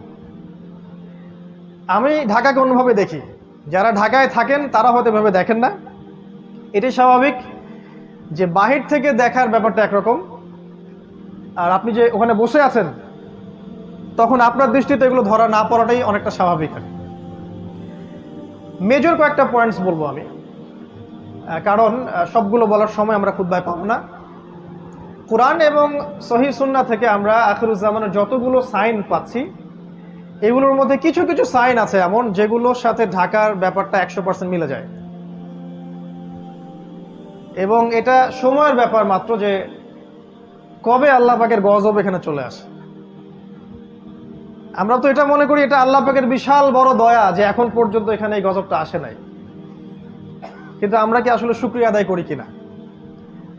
আমার দৃষ্টিতে ধরা পড়ে যে ঢাকা, যদি আমরা এখন অন্য জায়গায় বসে আছি, বাট এই লেকচারটা ঢাকাবাসীর জন্য স্পেশালি, এবং ঢাকার মতো যতগুলো শহর আছে এই সারা বিশ্বে, বস্তুবাদী শহর, মেটেরিয়ালিস্টিক, যেখানে সময় খুব দ্রুত পাস করে, মানুষের জীবনযাত্রার লাইফ লেন খুব ফাস্ট লাইন অফ লাইফ, মানুষ পাশবিক জীবনযাপন করে, যেখানে বিশ্বাসের কোনো মূল্য নাই, যেখানে প্রতারণার ছড়াছড়ি, যেখানে আবেগ অনুভূতিগুলো ঠুনকো হয়ে গেছে, পারিবারিক বন্ধনগুলো ভেঙে যায়, হৃদ্যতা ভালোবাসাগুলো নাই, সবার মধ্যে একটা যেন অবিশ্বাস যে এই না জানি এ আমাকে ঠকিয়ে দেয় কিনা, একটা আনস্যাটিসফাইড জেনারেশন এবং আনস্যাটিসফাইড সিভিলাইজেশন, অসন্তুষ্ট, কোনো কিছু কেন সন্তুষ্ট না, ইল্লা মাশা আল্লাহ, কিছু মানুষের বাইরে, সেটা আমি আলাদাভাবে বলছি, আমি ওভারঅল বলছি।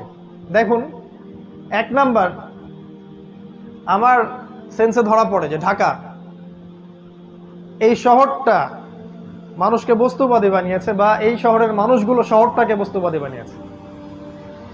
এই শহরটা বস্তুবাদিতার উপর দাঁড়িয়ে আছে। এটা কি বোঝেন কিনা? সকালবেলা থেকে সন্ধ্যা রাতে ঘুমানো পর্যন্ত একটাই চিন্তা মানুষের, কিভাবে আমি আমার রিজিকটাকে অর্জন করব, কিভাবে আমি আমার স্ত্রী সন্তানকে মানুষ করব বা ভরণ পোষণ দিব, কিভাবে আমি দুবেলার ভাত অন্ন যোগাবো। এখানে যেন মানুষ বাঁচার জন্য লড়াই করে, সকাল থেকে সন্ধ্যা পর্যন্ত ছুটছে আর ছুটছে। ছোটার স্পিডটা দেখতে আপনাকে ওই যে ওভার ক্রসিং গুলো আছে এর উপর উঠতে হবে একটু কষ্ট করে, এবং একটু রিল্যাক্স মুডে আপনি দেখবেন কিভাবে মানুষ ছুটছে, কোথায় জানি মানুষ ছুটছে, মনে হচ্ছে মানুষ জান্নাতের দিকে ছুটছে। যদি এমন হতো এভাবেই মানুষ জান্নাতের দিকে ছুটতো, খেয়াল করে দেখবেন ছুটছে আর ছুটছে ছুটছে। এই ভোর থেকে শুরু হবে রাত 12টা 1টা 2টা 3টা পর্যন্ত। ঢাকায় যেন কখনো রাত হয় না, 24 ঘন্টায় দিন। এখানে টাইম যায় রাসূলুল্লাহ সাল্লাল্লাহু আলাইহি ওয়াসাল্লামের সেই হাদিসের মতো, তিনি বলেছিলেন আখিরুজ জামানে সময় যাবে বছর মাসের মতো, মাস সপ্তাহের মতো, সপ্তাহ দিনের মতো। ঢাকায় যেন সময় তাকে আটকানো যায় না, সময়ের মধ্যে বারাকা নাই। আপনারা এখন যেখানে বসে আছেন এখানে সময়ে বারাকা আছে, এখানে আপনি সময়কে দ্রুতভাবে পাস করতে দেখবেন না। আমাদের সেকুলার আইসগুলো অবশ্যই এগুলো ধরতে পারবে না, তাদের কাছে মনে হয় সময় ক্যালকুলেটেড, 24 ঘন্টা দিন রাত। আল্লাহ পাক যে সময়কে কন্ট্রোল করেন, সময়ে বারাকা দিতে পারেন, এটা ওরা বিশ্বাস করবে না। একজন সাহাবী 40 বছর বয়সে যা যা করেছেন, এই জেনারেশনে 100 বছর হায়াত পাওয়া মানুষ এটা করতে পারে না।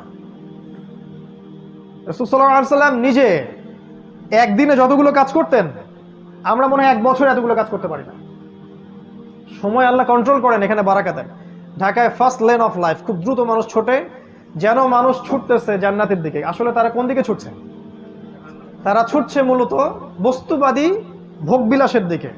আল্লাহ পাক যেগুলো বলেছেন, যুয়িনা লিন-নাস হুব্বুশ শাহাওয়াতি মিনান নিসা, এই যে 6টা বিষয় বা 5টা বিষয় আল্লাহ পাক বলেছেন, এগুলোর পিছনে মানুষ ছোটে। খাওয়া, পড়া, ভরণ পোষণ, আরেকটু প্রোগ্রেস, আরেকটু স্ট্যাটাসকে বাড়ানো যায় কিভাবে, আমার আছে 1 কোটি টাকা, কেমন করে এটা 2 কোটি হবে, আমার 5তলা বিল্ডিং আছে, কেমন করে এটা 10 তলা হয়। এই বস্তুবাদিতার দিকে ঢাকা ছুটছে। আপনি জানেন কি না এটা কিয়ামতের একটা আলামত, এটা আখিরুজ জামানে কিয়ামতের বড় একটা সাইন, যে মানুষ দুনিয়ার পিছনে ছুটবে, দিন থেকে মানুষ সরে যাবে, এবং আল্লাহ পাক গজব হিসেবে এই মুসলিম জাতির উপরে এই দুনিয়ার চাকচিক্যটাকে উন্মুক্ত করে দিবেন। হাদিস এভাবে এসেছে, এই দুনিয়ার চাকচিক্য তোমাদের জন্য উন্মুক্ত করা হবে, ঠিক যেমন পূর্ববর্তীদের জন্য করা হয়েছিল। আর এই দুনিয়া তোমাদেরকে ধ্বংস করবে, ঠিক যেমন করে পূর্ববর্তীদেরকেও দুনিয়া ধ্বংস করেছে। এটা হচ্ছে ফিউচার এই বস্তুবাদী ঢাকার। 2 নাম্বার হচ্ছে, দেখুন এখানে যতগুলো সিস্টেম আছে, এই সিস্টেমগুলো দাঁড়িয়ে আছে অন দ্য বেসিস অফ শিরক এন্ড কুফর। শুধুমাত্র এই শহরটার কথা আমি বলছি না, এরকম যত শহর আছে সারা ওয়ার্ল্ডে তাদের কথা বলছি। দাঁড়িয়ে আছে education system on the basis of শিরক, আপনার political system on the basis of কুফর অ্যান্ড শিরক, আপনার ইকোনমিক সিস্টেম দাঁড়িয়ে আছে শিরকের উপরে। কেউ ডিবেট করতে চাইলে আমি রাজি আছি, কিন্তু প্রমাণ করতে পারবো যে এগুলো শিরকের উপর দাঁড়িয়ে আছে। এখানে জ্ঞানের সংজ্ঞা শেখানো হয়েছে যে পরীক্ষা নিরীক্ষা পর্যবেক্ষণের মাধ্যমে যেটা লাভ করবেন সেটা জ্ঞান, আর আল্লাহ পাক বলছেন আল্লাহর পক্ষ থেকে যা নাজিল হয় সেটাই চূড়ান্ত জ্ঞান। কুফর এবং শিরক এখানে শেখানো হয়েছে জ্ঞান অর্জনের কি উদ্দেশ্য, একটা জব, একটা চাকরি। এই জন্য বড় বড় চাকচিক্যময় ইউনিভার্সিটি গড়ে উঠেছে এখানে শহরের মধ্যে। এবং এই ইউনিভার্সিটিসগুলো আমাদেরকে কি শিখাচ্ছে আসলে দিন শেষে? ওজুর মাসআলা, গোসলের মাসআলা, 10টা হাদিস, 20টা কোরআনের আয়াত, 10টা সূরা, ইতিহাস, ফিকহ। আপনাকে শিখাচ্ছে কিভাবে আপনি একটা চাকরি অর্জন করবেন, আপনার স্ট্যাটাস বাড়বে, বাড়ি গাড়ি করবেন, খাবেন, ফুর্তি করবেন, এনজয় করবেন, পাশবিক লাইফ লিড করবেন, দেন ইউ উইল ডাই, আপনি মারা যাবেন। মারা যাওয়ার পরে আপনার 3 বার জানাজা পড়ানো হবে 3টা জায়গায়। তারপর 3 দিন পর মানুষ আপনাকে ভুলে যাবে। এবার গন ফ্রম হিস্ট্রি, আপনি হিস্ট্রি থেকে, ইতিহাস থেকে আপনার নাম শেষ, মুছে গেছে। ঢাকা আপনাকে এটা শেখাচ্ছে এবং এর মতো যত সভ্যতা আছে এগুলা। এটা বস্তুবাদী এডুকেশন সিস্টেম। আল্লাহ পাক বলেছেন আমার নাজিল করা যে শিক্ষা ব্যবস্থা এটা হচ্ছে এমন, মানুষ জ্ঞান অর্জন করবে আল্লাহকে পাওয়ার জন্য। জ্ঞান অর্জনের উদ্দেশ্য হবে দিন প্রচার করা, প্রতিষ্ঠা করা, বিনয়ী হওয়া, নম্র হওয়া এবং জ্ঞান অনুযায়ী আমল করা। জ্ঞান এমন হবে উপকারী যেটা আল্লাহর পক্ষ থেকে নাজিল হয়, যে জ্ঞান আমাদেরকে আল্লাহ থেকে দূরে সরাবে না, বরং কাছাকাছি নিয়ে আসবে। মিলান আপনার এডুকেশন সিস্টেমের সাথে এগুলোকে, আসলে কি এমন হচ্ছে কিনা। কিন্তু লাক্সারিয়াস বিল্ডিং এর তো অভাব নাই। ব্যাঙের ছাতার মতো লক্ষ লক্ষ প্রতিষ্ঠান আপনার শহরে, কয়টা প্রতিষ্ঠান আপনাকে আল্লাহর দিকে নিয়ে আসতেছে? এডুকেশন সিস্টেম দাঁড়িয়ে আছে শিরকের উপর। আপনার ইকোনমিক সিস্টেম আপনার শহরের দাঁড়িয়ে আছে শিরকের উপরে। তারা আল্লাহর হালালকে হারাম করেছে, আর আল্লাহর হারামকে তারা হালাল করেছে। আল্লাহ পাক সুদকে হারাম করেছিলেন, তারা সুদকে হালাল করেছে। তারা রিবাকে ফরজ করেছে। আল্লাহ পাক দিয়েছিলেন একটা মনিটারি সিস্টেম, সেটাকে তারা তুলে দিয়েছে। আল্লাহ পাক কারেন্সি দিয়েছিলেন, সেটাকে তারা তুলে দিয়েছে। আল্লাহর হালালকে কেউ যদি হারাম করে আর আল্লাহর হারামকে কেউ হালাল করে, এটাকে কি বলা হয়? সূরা তাওবার 31 নম্বর আয়াত পড়ে দেখেন, এখানে বলা হচ্ছে এটা শিরক। কি জানেন একটা? হ্যাঁ,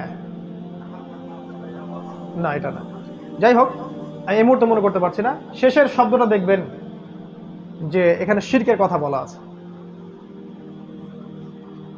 ইত্তাখাযু, মনে পড়েছে, ইত্তাখাযু আহবারহুম ওয়া রুহবানহুম আরবাবা মিন দুনিল্লাহ ওয়াল মাসীহ ইবনে মারইয়াম। তারা কি করেছিল?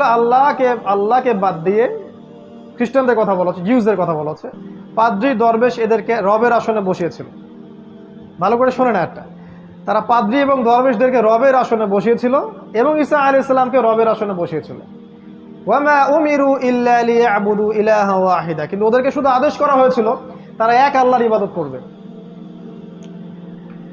এই আয়াতটা যখন পড়া হচ্ছে আদী ইবনে হাতেমের সামনে, আদী ইবনে হাতেম বলছেন যে আমরা তো আমাদের পাদ্রী দরবেশদের ইবাদত করি না ইয়া রাসূলুল্লাহ। আল্লাহ রাসূল বলছেন আলাইসা ইউহারিমুনা ফাআহাল্লাহ ফাতুহিল্লুনাহু, তারা কি আল্লাহর হারামকে হালাল করে দেয় না, তোমরা কি সেটা গ্রহণ করো না? তারা কি আল্লাহর হালালকে হারাম করে দেয় না, তোমরা কি সেটা মেনে নাও না? বা তারা কি আল্লাহর হারামকে হালাল করে না, তোমরা কি সেটা মেনে নাও না?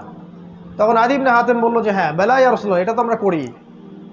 আমরা হয়তো সরাসরি ওদের ইবাদত করি না, ওদেরকে সেজদা করি না, ওদের সামনে নজর মানত করি না, কিন্তু ওরা আল্লাহর হালালকে হারাম করলে আমরা মেনে নিচ্ছি, আর ওরা আল্লাহর হালালকে যদি হারাম করে ফেলে আমরা মেনে নিচ্ছি।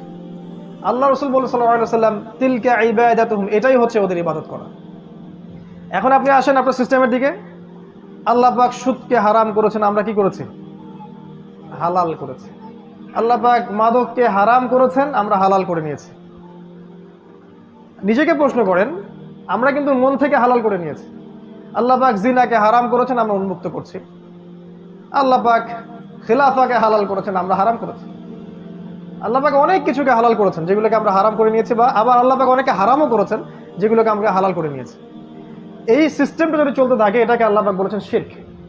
ওয়া উমিরু ইল্লা লিয়াবুদু ইলাহা ওয়াহিদা লা ইলাহা ইল্লাহু সুবহানাহু ওয়া তাআলা আম্মা ইউশরিকুন। এই কথাটা বলতে যাচ্ছিলাম। আম্মা ইউশরিকুন, তারা যে শিরিক করছে আল্লাহর সাথে, এখান থেকে আল্লাহ পাক পবিত্র। তার মানে এই কাজটাকে আল্লাহ পাক শিরিক বলেছে।